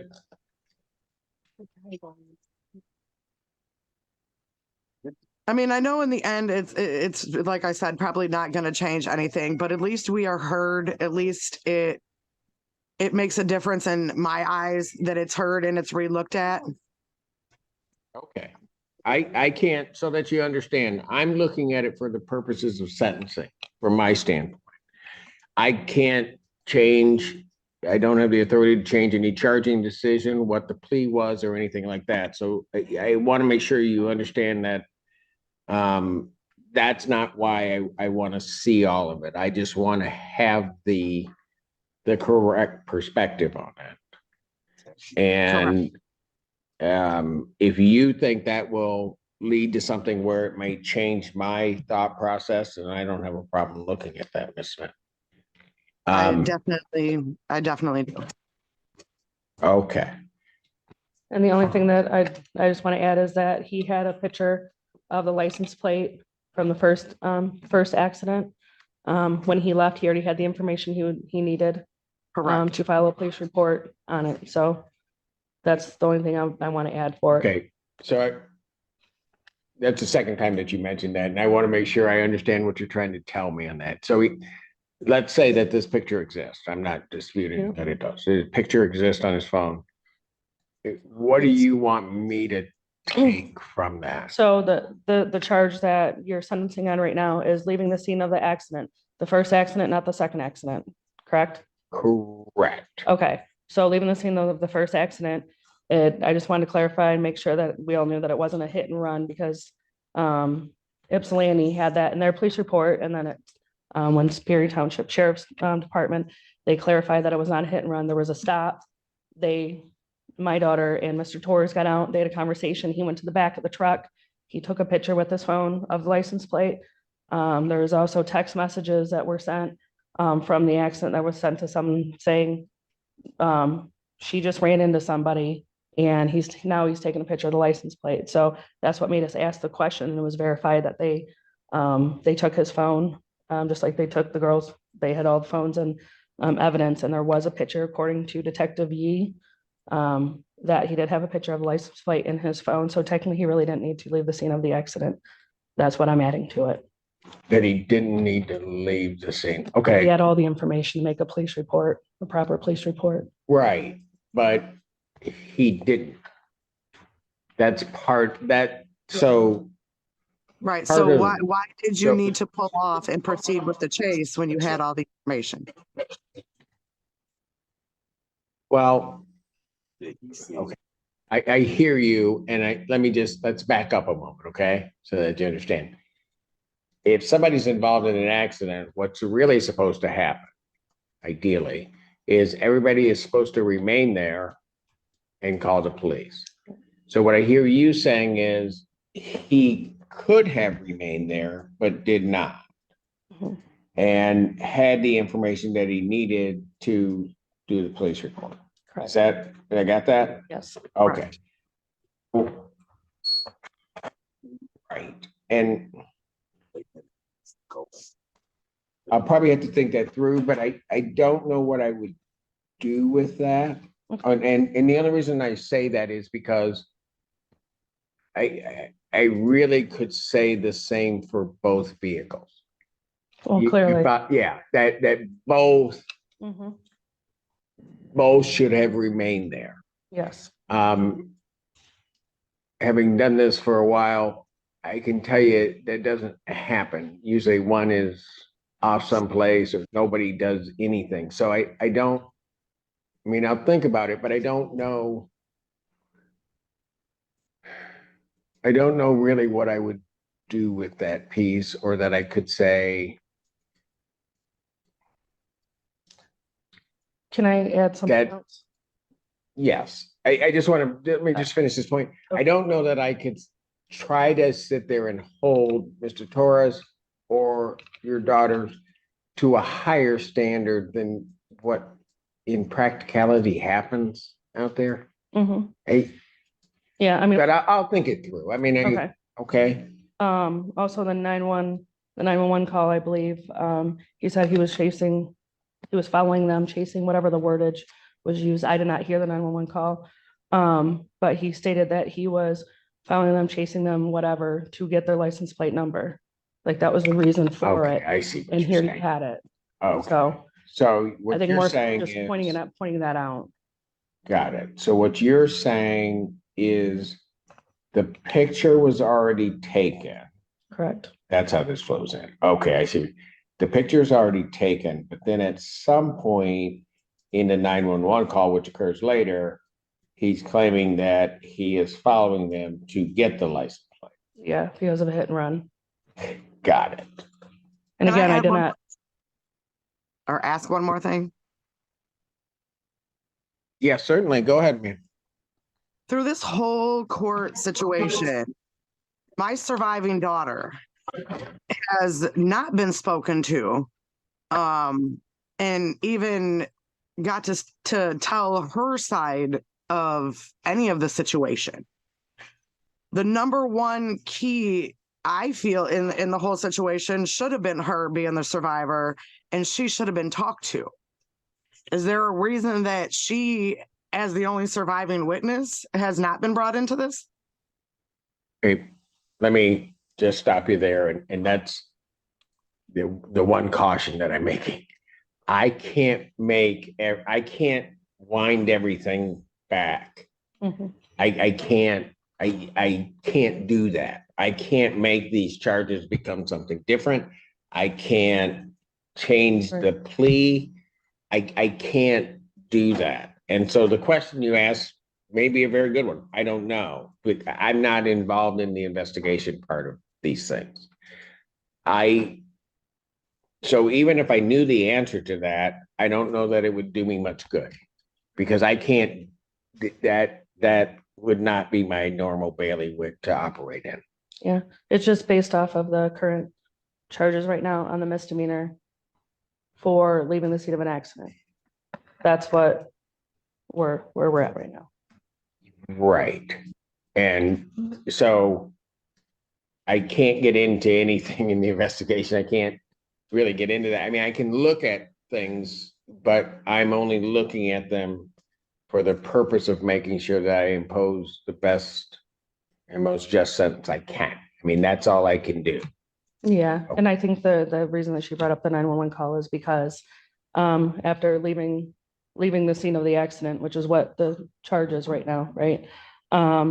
He didn't necessarily have to leave the scene of the accident because he had the information with him, and the kids didn't either, but they're not here to, you know, be charged or whatever else.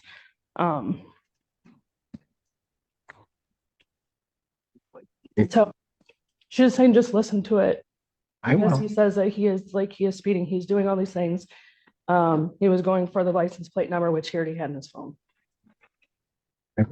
I will absolutely do what I say I'll do. And so, Ms. Reiser, how long would that take you to get that to Ann so that I can hear that?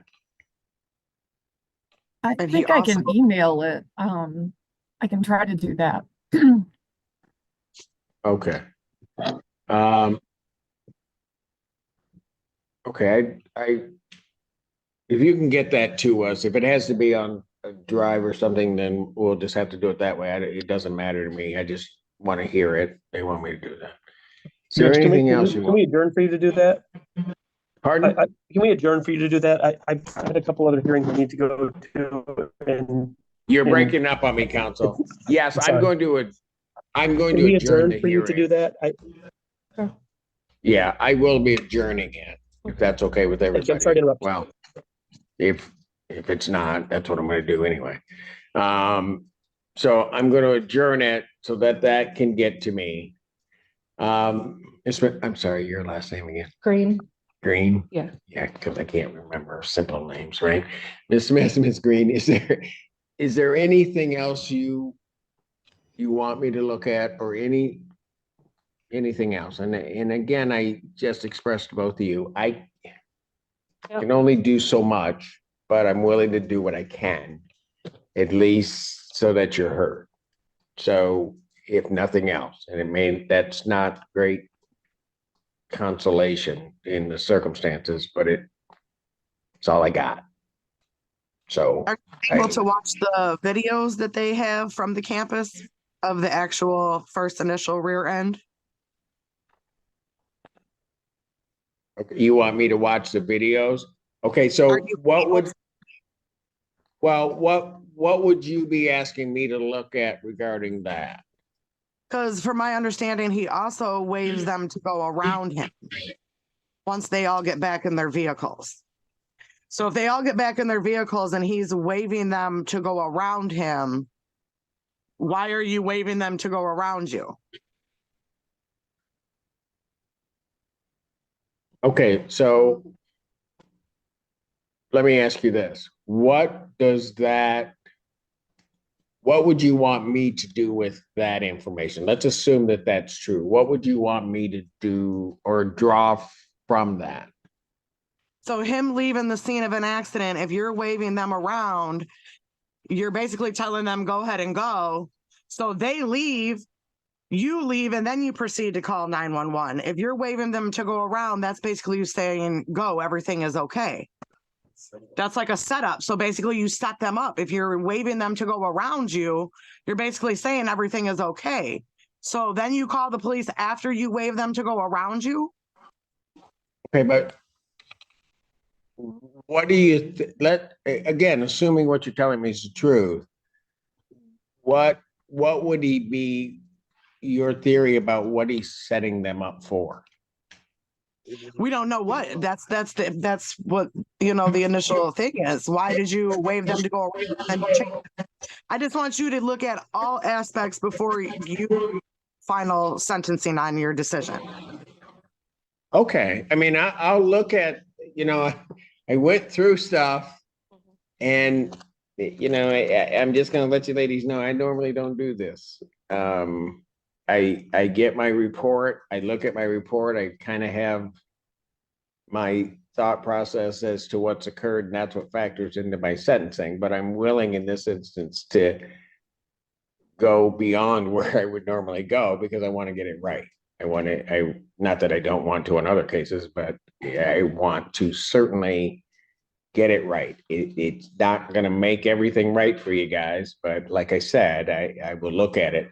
But I again will say, I'm not going to be stressing to the prosecutor, defense counsel, anybody else, or the police that anybody did anything wrong or did any of that, or they should go back and I'm not doing that. No, we understand that.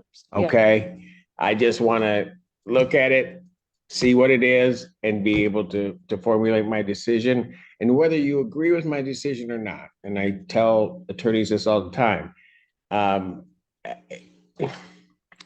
in some ways I can't be concerned about that, but I just want you to know that I did the best that I can in terms of reaching my decision, that I looked at everything. And that's what I want to look at here. So, and I appreciate it. So I will, I'm not clear with regard to looking at that video. I don't know that that video gets me anywhere. I mean, I know that there's the collision. I know there's a contact between the individuals. I know that there is then both vehicles leave. That's what I know. It's really the issue, as I kind of explained from the beginning, what happens from that point when both of them sort of leave, and then the ultimate accident that occurs. That's really kind of where I'm focusing in terms of what I do with this portion of the sentence. So I'm not sure that what you're asking me to look at, I don't know that it will help me in that regard. But if Mr. Reiser, if that's broken apart, I'll look at it. I just don't know that it's going to get me anywhere, but I'll look at it. You're talking about specifically the cameras from the accident. The first, Pardon? You're speaking specifically of from the camera video footage of the first accident. Of the first accident. Okay. That's what I believe Ms. Smith was talking about. Yes. So Okay. I don't have a problem. I'll look at it. And we do appreciate you, and we watched you on YouTube for quite some time at the very beginning of this case. So we kind of understand how you work, and How you understand how I work? a little bit. What's that mean, Miss Green? No, just watching you and, giving people opportunities. I mean, I think that you've been very fair in most everything that we've watched. So, and we were hoping that it carried along with you. We weren't changed to, different judges at different times. Well, so I appreciate those kind words. I really do. I don't know that I could say much else to that, but that did not fall on deaf ears. Thank you very much for that, man. Okay, so what I will do, Ms. Reiser is going to get those two things to me. My next date will be February 14th at 9 a.m. February 14th. Valentine's Day. Can I don't know if I'm allowed to request, but we tend to have struggles. I'm from the other side of town. So going through rush hour and everything else, coming all Other side of across. town. Yeah, Clinton Township. That's a whole other place. Other side of town is west side of Ann Arbor. No, go ahead. I'm sorry. So, and then usually we have a group where we got to stop and do ride shares and whatnot. So, okay, so hold on. Te- Hold on. 10 or after. Hang on. But, hey, Miss Smith, were you gonna try to make it too? I will be at the next one, yes. Okay, so let's do this. Hang on. I'm coming from downriver, so I'm coming a nice little distance myself as well. Oh, so you're coming from way, okay, hold on. Yeah. Going like this. No, they want to be here. So just make it, why don't we make it on that date? Judge, Okay. I'm in trial the So week of the 14th. counsel, Yes, Judge. will the 14th work for you? It does not. I'm in trial in Macomb County Circuit Court, Judge Viviano's court for a Bowen's trial. Okay, so hold on. Let's find a date that's gonna work. Just give me a special. Although if the court, Judge, if the court allows me to appear via Zoom, I will make that work. So you can appear via Zoom that day? Yes, I'll just make sure I let the judge know that of the trial that I have. Okay. And I guess out of courtesy, I should ask Ms. Reiser, will you be able, but you will be, I know. I was thinking of giving this a switch, February 14th at noon. That's perfect for me.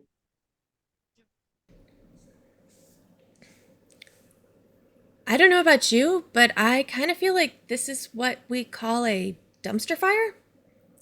Like, wow. I don't even know where to go with that. There was so much information and so many questions, and I want to see all that video and read those police reports. OMG, I need more. Give me the information. That was a lot of information, though. Maybe hold off on more for a few minutes. Let me digest this. That went like off the rails really fast. And ugh. So, as you can see, the past hour and a half has been summarizing the past year of what these parties have been going through in this case.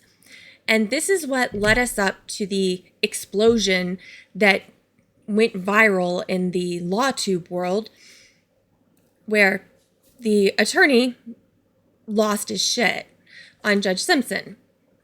And I think the reason why is because Judge Simpson was being beyond accommodating to these parents. And my personal opinion is Judge Simpson was doing that because he realizes the ball got dropped somewhere along the way. And I could be wrong, but I think there was a pretty big turnover, change of things when Caitlin Kirby left and all that happened. And sometimes things slip through the cracks, and I think this is one of them, and that's tragic because 2 young girls lost their lives, and another went through hell, and now she has MS, which means the rest of her life is going to suck to some extent, because I'm sorry, there is nothing fun about MS, and even on your good days, something still sucks. Nothing is ever 100% again once you have it. Unless you have a super mild case. I mean, there's some people who might be okay, but everybody I know who has it, it's not fun. And by the way, the mother of the one child who survived and has MS, and the one that was driving and passed, had a GoFundMe up. It's actually still open. I looked. There hasn't been any donations since the very beginning. There wasn't a lot of publicity on this case, and almost all the publicity was negative. It made it look like the girls were at fault. They were speeding, trying to get away from an accident. The media made it look like they hit him and then took off so that they wouldn't get caught, which obviously there's evidence to the contrary. They stopped, exchanged information, and then it seems like it's up in the air whether he was chasing them or not.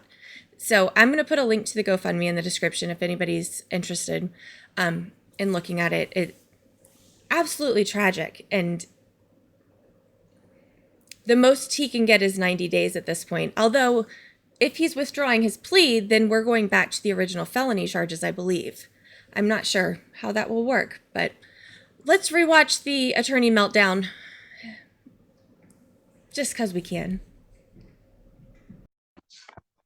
What's the name? Court, State of Michigan. County of Washtenaw. Now it's Judge J. Cedric Simpson. The Honorable Judge J. Cedric Simpson preside. Okay, it's been a long day. I don't know what happened. Don't even look at me. Just kind of lost me. All right. Let's see here. We're all on. All right. Court does call the case of the people of the state of Michigan versus John Torres. Good afternoon, Your Honor. Patricia Reiser on behalf of the people. Good afternoon, Judge Joshua Van Laan on behalf of Mr. Torres, who's present in your courtroom. Can you state your name, sir? John Torres. All right. This is the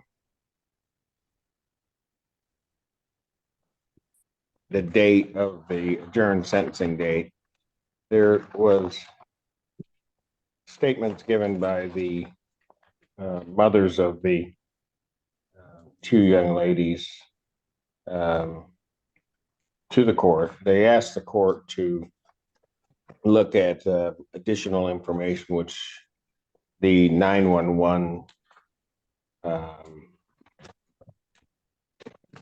the recordings of 911 were sent to the court. The court had reviewed them. Was there anything else from either side before the court goes into its decision? Anything from the people? No, thank you, Your Honor. Anything from the defense? No, Judge, you've given us ample time. Thank you.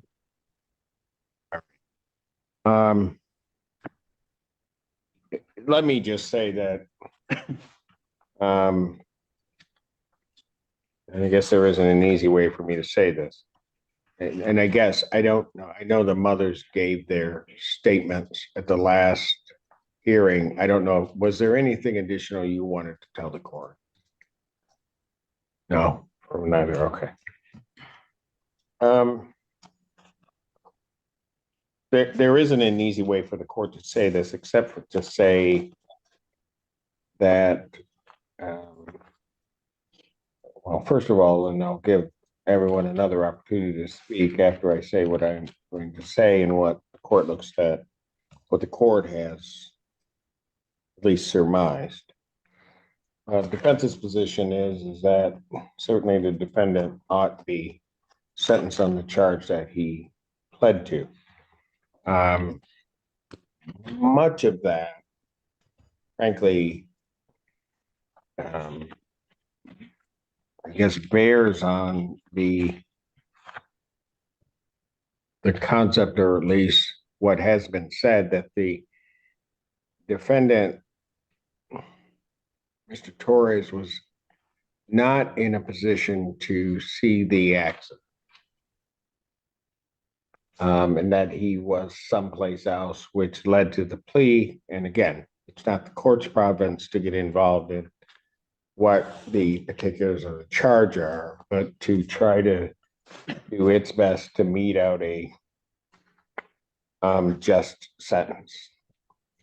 Part of the reason also that the court had made a determination to at least hear the 911 tapes. I have a copy of the police report as well as Mr. Torres' statements. Was because I was going, and I said to the parents that there may not be anything that the court could do, but you were going to be heard by this court. And in doing that, some things, as I saw them, were a bit disturbing to me. And, you know, I'm not in, nor should I be in a position necessarily to do some investigation to try to figure out what transpired entirely.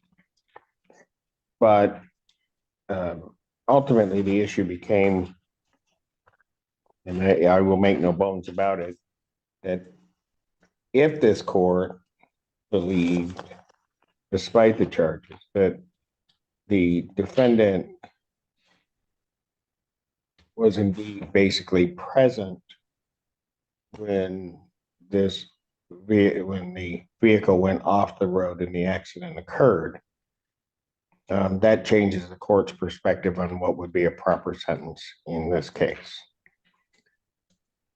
So initially, in listening to the 911 calls,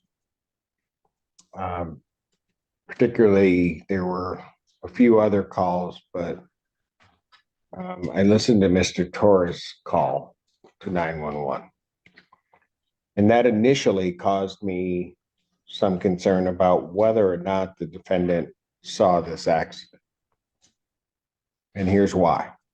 And again, I will give an opportunity to respond, but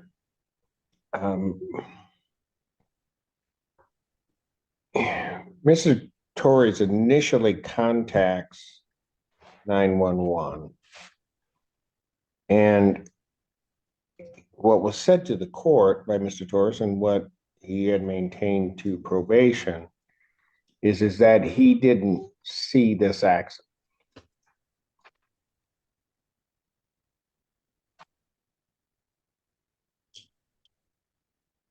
I'm having a very difficult time believing that. And let me explain my reasons why. Defense counsel, I think, properly stated before that that Mr. Torres had called from someplace else.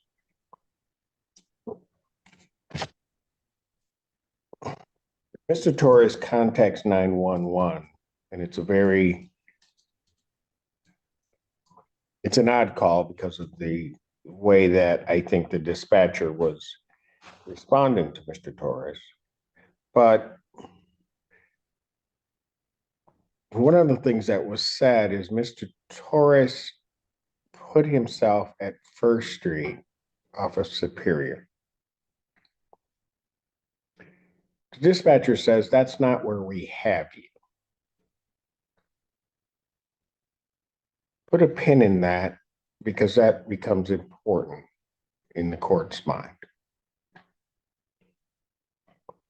At some point, Mr. Torres then says, I'm at First Street. He's then headed back to the location of the initial contact between the vehicles. Okay. All of that being said, I then review the police report and Mr. Torres' statement. And if everyone can recall, one of the things that the court was looking at was, did Mr. Torres chase these individuals and cause this accident?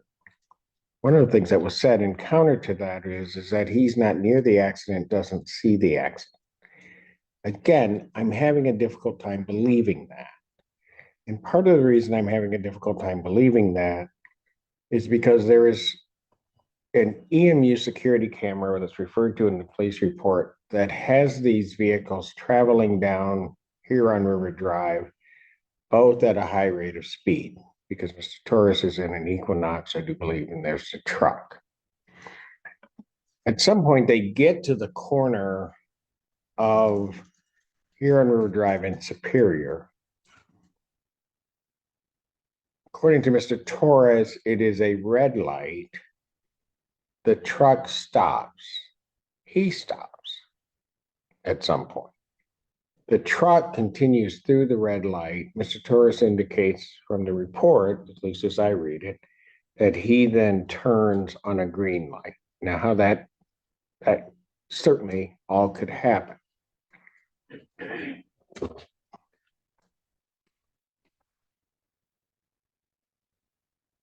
Bottom line is that they're then, Mr. Torres indicates in the police report that at some point on Superior, he disengages from, as he puts, following the vehicle.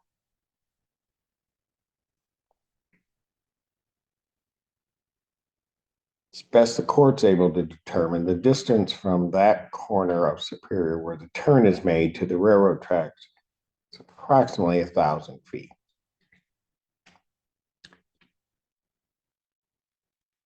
Mr. Torres is then, if he is correct, and he is saying where he is to the dispatcher, this is where we take the pen out of that he's at first, but the dispatcher is saying, that's not where we have you. Mr. Torres is further up that road. But even if I give the defendant the benefit of the doubt that as far as he went was first, the railroad tracks are approximately 100 feet from that location. It is a clear shot from that location to see those railroad tracks and that intersection. It is not as though there is a crest. It is as though there is something that from first would obstruct one's view. The other thing that was specifically asked of Mr. Torres is he made it very clear that he did not go over the railroad tracks, but the additional thing that was asked is whether or not he crossed a bridge. Mr. Torres says he did not cross a bridge. That can't be true. Because as you're going up Superior, to get to first, you have to cross the bridge. Moreover, when Mr. Torres is later questioned and talking to the dispatcher, he had to not only cross that bridge once, he had to cross it twice because he had to go over the bridge and he had to come back to get to the location where it occurred.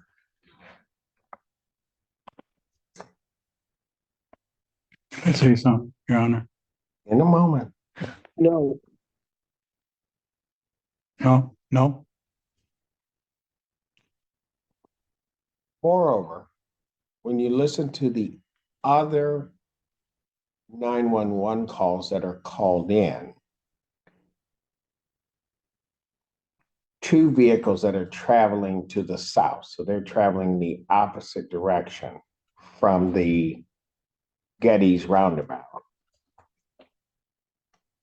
They see the vehicle go in up, well, basically off the railroad tracks and have the accident. From really, and honestly, I mean, I don't know exactly where they are, but from putting again the defendant where he says he is, they are at a much further distance from those tracks than would be Mr. Torres.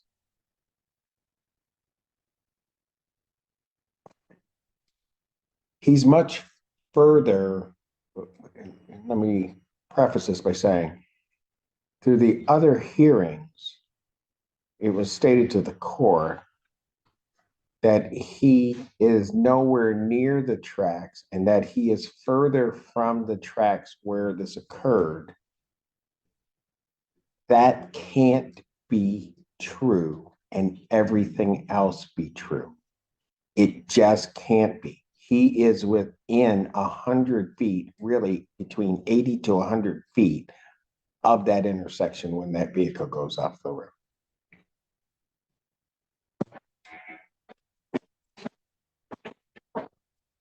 Certainly,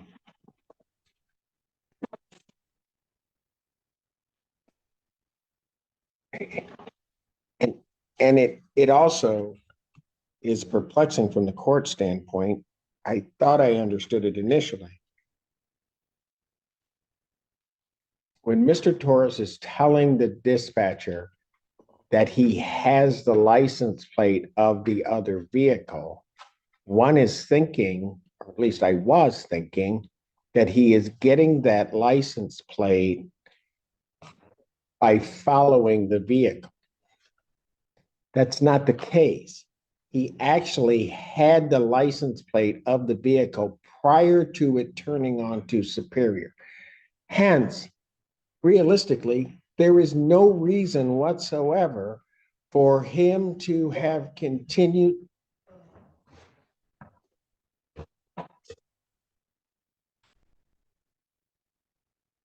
There is no reason whatsoever for him to have continued up Superior behind that truck. Now, if somebody, and counsel, I will give you an opportunity to address the court on that. And like I said, I'm not here, and I explained to Mom, it's not my province regarding the charge. My province is to mete out the sentence with what's in front of me.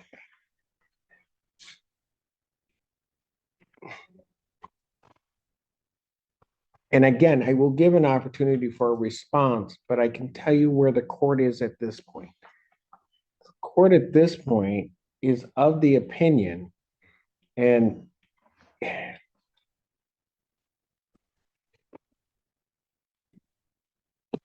that Mr. Torres saw this happen.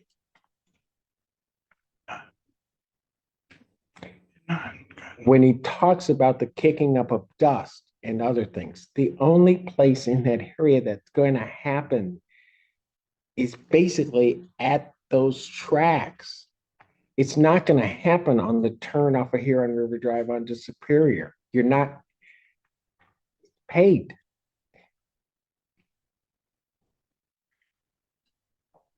And, you know, and I'll just say it. When I look at all of this, I'm having a hard time believing that he's telling me the truth about this. Ms. Weidling, can you just put that GPS up? That overhead.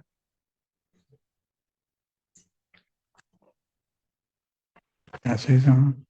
I'll let you, if your counsel believes that should speak, then I will let you speak, but. Are you ready? I'm ready.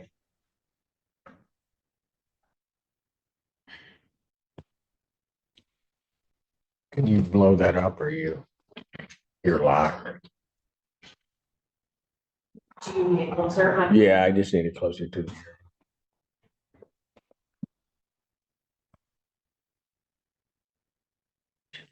That's good. Right. Yep, right there. At the very bottom of the screen, you're going to see the turn from Huron River Drive onto Superior. Up top of the screen. Sir, you will not disrupt these proceedings. I do not want to kick you out, but you are not going to disrupt these proceedings.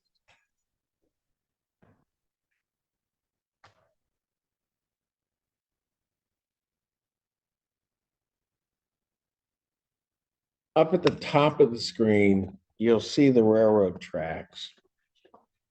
And if you look at, I think the first,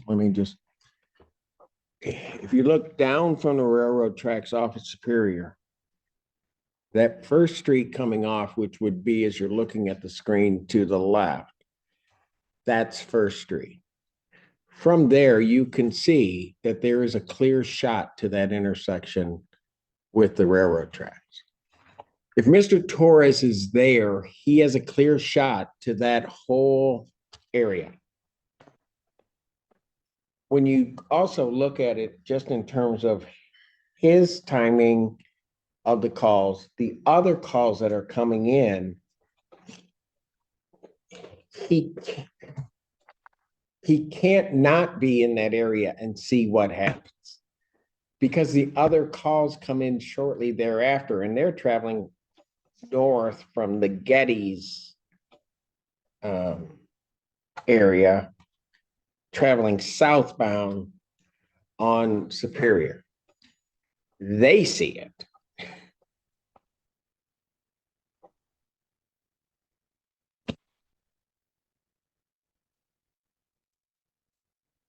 So again, I'm not here, you know, I don't.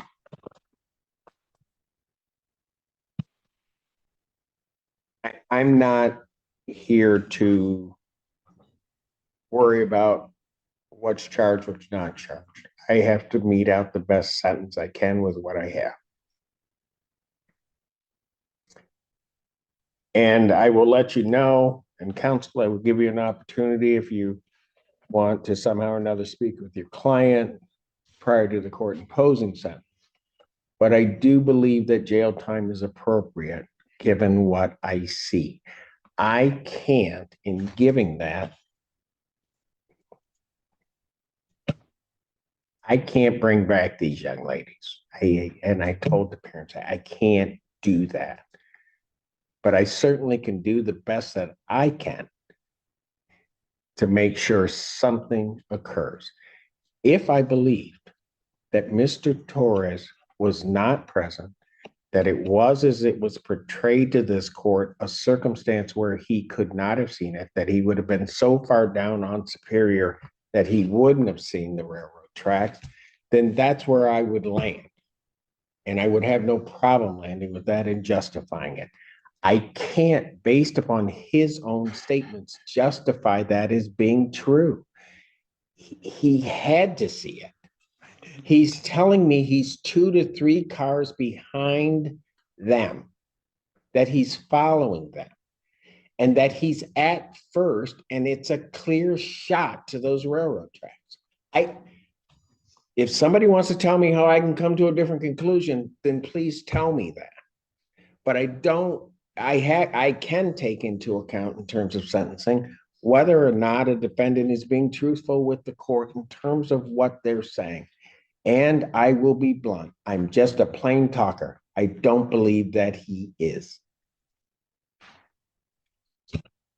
Counsel, if prior to your, Mr. Torres is, I don't know that you can see him or not. He really wants to make a statement. I will arrange, counsel, I know you don't want him to. If you want, because since you're not here, if you want to talk to him, I will arrange to get him on a Zoom and get you guys into a breakout room so you can talk. No, Judge, that's fine. I'm ready to make a comment when you're ready to hear it. I don't need. Oh, go ahead, sir. Judge, with all due respect, this is wildly inappropriate. For you to be doing an investigation on your own, for you to be pulling up. Counsel, go ahead, Judge. You're the boss. Counsel, Yes, Judge. Stop a moment. I think I acknowledged that. I'm not here doing an investigation. The question is what was represented to this court is that he could not have seen it, that he was not following them. Anything that I have here is not an investigation. All I did was listen to the 911 and read the police report. So in that case, if you think that's inappropriate, then fine, you can go ahead with your statement. And then I will proceed to my sentence. Right. In addition, Judge, you pulled up a map and you said that it's impossible to see, where the accident was without actually being at the scene viewing it. There was no trial. There was no any opportunity for the defense to present you with counter evidence or anything like that, Judge. Counsel, what do you want to give me? What do you want to give me? I don't want to give you anything. What do you want to give me? No, Judge, counsel, if you're going to say I'm being unfair, what do you want to give me? Judge, I want to tell you that I don't believe you should be considering anything that will occur after that. What you represented to this court, and I realize you're advocating for your client about him being someplace further from that scene, it's not true. It's his own statements. These are not anything where I went out there and I'm looking at something or I'm doing whatever. It's just placement. He's saying he's at first. I just listened to the tape.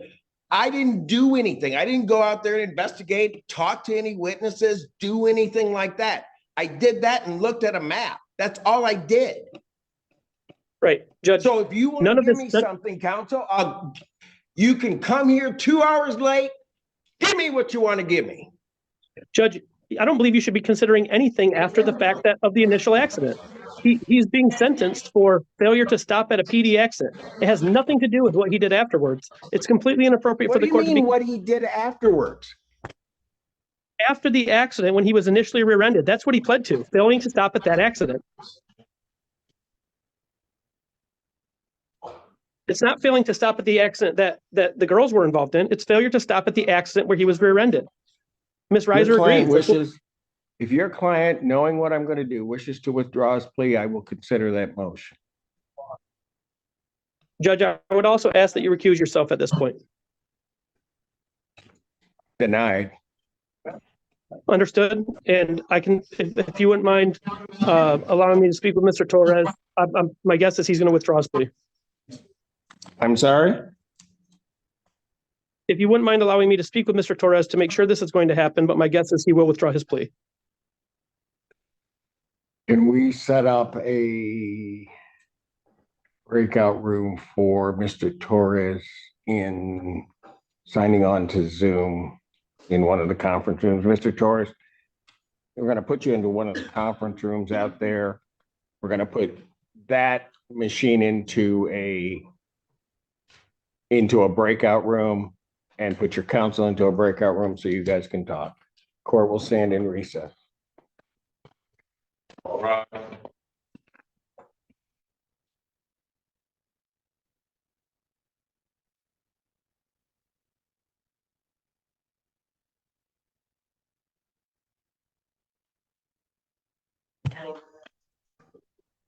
All right. 14A District Court is now back in session. The Honorable Judge J. Cedric J. All right, we're back on the record in the, is everybody here? Yes, they are. We're back on the record in the Torres matter. Had an opportunity, well, first of all, that counsel had an opportunity to speak with his client. Been also an opportunity for the court to speak with counsel. They are going to consider a motion to withdraw the plea or the other and the like. The court is going to give the opportunity for them to file the written motion to do so if necessary. I'm not saying that that's what they're going to do, but give that opportunity. So I'm going to adjourn these proceedings for the motion as well as sentencing. I'll set both at the same time to March, my next sentencing, March 13th. At, I want a special time so that 3 p.m. All right, March 13th at 3 p.m. for a continuation of the proceedings. I have directed counsel that everybody needs to be in person at that proceeding. Understood.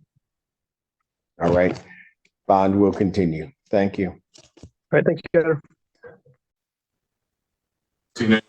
Court of County of Michigan is now back in session. The Honorable Judge J. Cedric J. You may be seated. Court does call the case of the people versus John Torres. Good afternoon, Your Honor. Patricia Reiser on behalf of the people. Good afternoon, Judge Joshua Van Laan on behalf of Mr. Torres, who's present to my right. Sir, can you tell the judge your name, please? John Torres. All right. And you had previously reviewed the pre-sentence report. We've been here a few times. That's correct, Judge. No additions, deletions, or corrections. We've talked about those already. All right. And there's nothing else you'd like to say? No, Judge. What I would indicate is the court has given us plenty of opportunity to think about this case, figure out how we want to proceed. We won't be withdrawing the plea. We'd like to go forward, and we rely on the prior statements that were made. Sad case. It just is. All right. Both moms are here, I think. And ladies, was there, I know you've had also an opportunity to address the court, but is there anything else you'd like to say to the court? No. No? All right. Let me just say this, and in part, I will say this to the victims' families.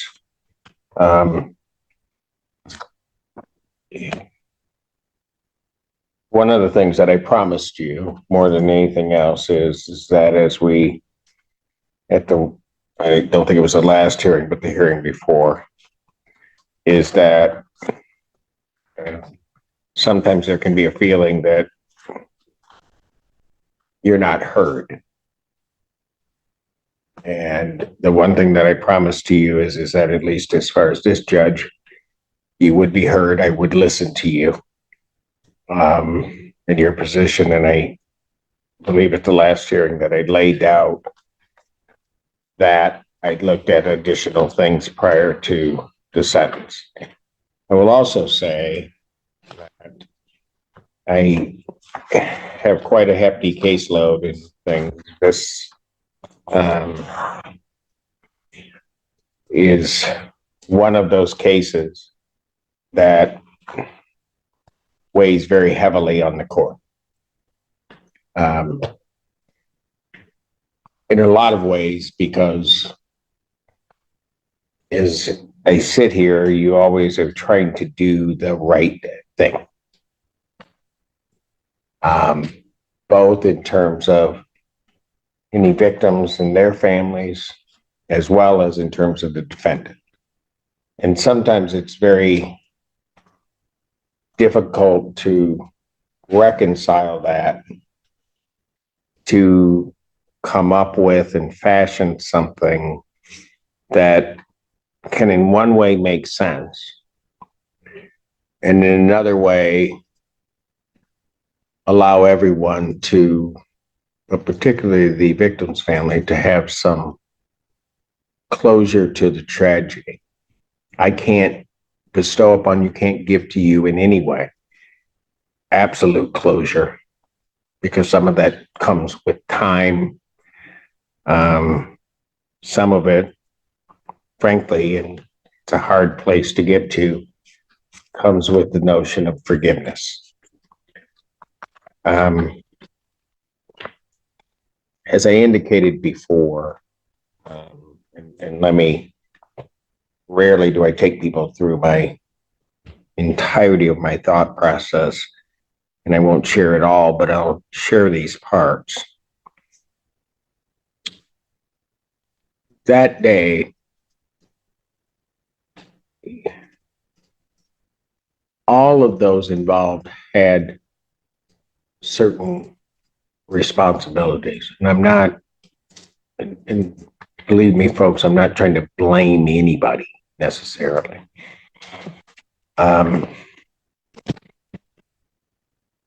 One of the things with drivers is, and it's, you think anybody that's a parent, when their child begins to drive,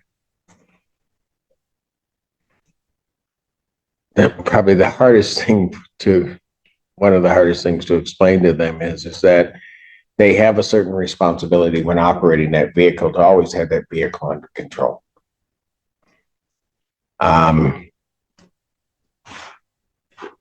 In a lot of ways, regardless of the circumstances, you have to have that vehicle under control. And then by the same token, you also explain to them that should something happen,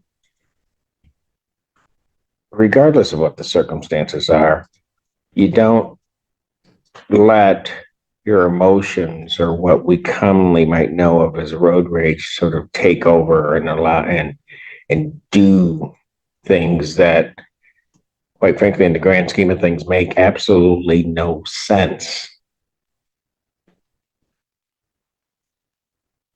That's the problem I have, quite frankly, with you, Mr. Torres, is that you did something that didn't make any sense to me.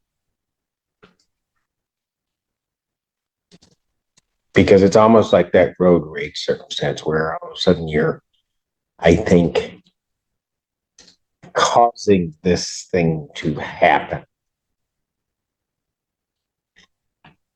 By the same token, and I say this with all respect to the family, I think you know how I feel about you guys.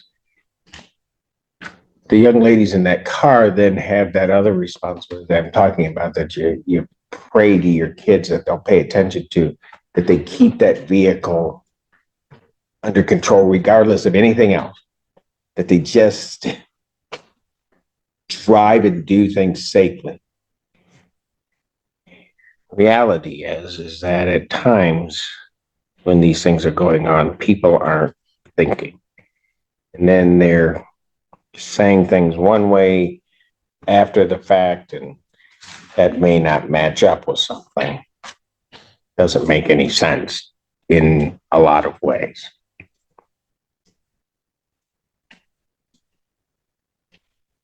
I wish, maybe, I guess I wish that the powers that come to me to be able to impose a sentence, if I could just put everybody back, that would make me the happiest. But I can't, and I know I can't. That is the greatest frustration. I also know that I could follow this recommendation to the letter, impose the jail time 45 days from now, outside of the probationary period, when Mr. Torres walks out of the jail. Nothing's changed.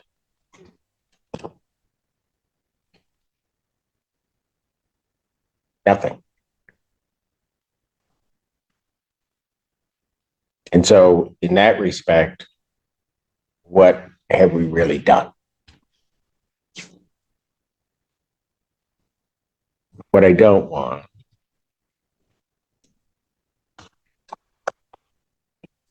more than anything, and this may be a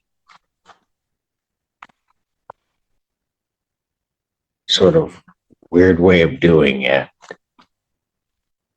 but I don't want those two young ladies ever forgotten. That's what I don't want.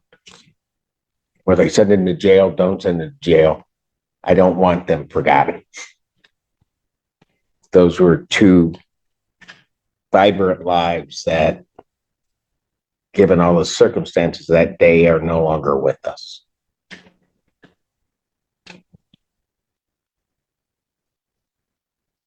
And so I hope the family can understand what I'm about to do and can appreciate it. I'm not sometimes when people look up at the robe and everything else, they think we always have the answers to everything, and I don't. I freely admit that.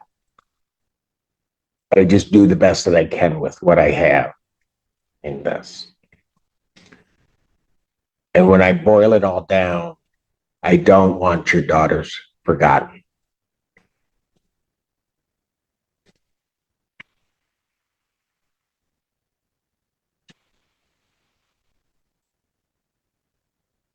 It is therefore the sentence of the court. You are placed on the maximum probation that I can sentence you to, which is 24 months probation. I'm going to increase the fines and costs in this case, and you are to pay $1,555 fines and court costs, $720 probation oversight fees. When can that be paid?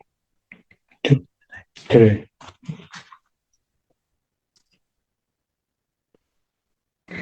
That's to be paid today. Yes. There is to be no use of alcohol, recreational marijuana, or any illegal substance. You'll be subject to random testing as requested by probation. You are to complete a driver improvement course as directed by probation. I'm going to order that you complete 100 hours of community service with proof to probation. I'm going to order that the defendant, I'm going to order 90 days in jail, credit 1 day served. The defendant will serve 45 days of this sentence, but that serving of those 45 days will not begin immediately. The defendant is ordered to report to the Washtenaw County Jail on Friday, August 2nd, 2024. It will be the third anniversary of when this tragedy occurred. when you report to the jail that way, and it's all that I can do, those two young ladies will have to be remembered on that day. The remainder of the sentence is suspended. I will tell you, Mr. Torres, if you do not follow my orders in this sentence to the letter, those other 45 days will be served by you. Am I understood? Yes. Thank you. Thank you, Your Honor.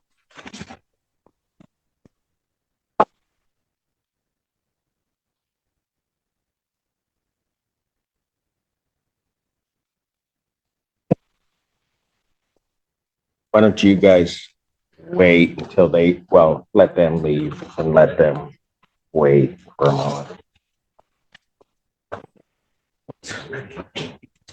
Officer Cole is present. Grab his like.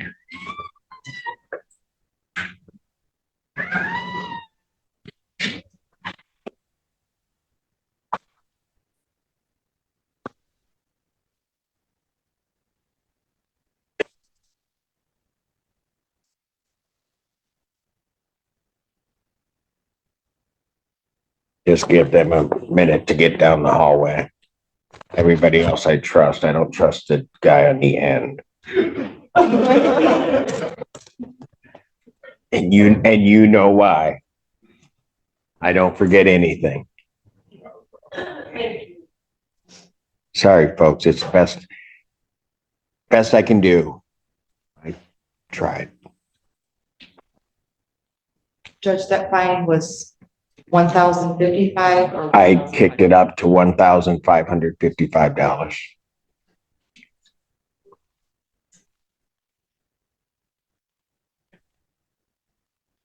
Again, it doesn't do much, but at least make it hurt a little.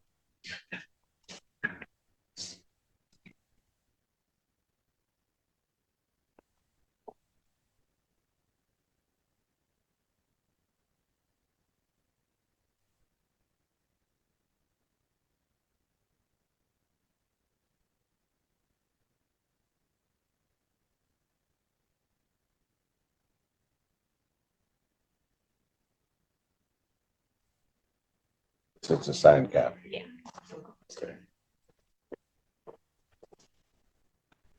All right. You all set? Oh, he's at the counter. Okay. All right. You guys take care of yourselves. No, go ahead. You can go. Just behave yourself. Yes, sir. You guys take care.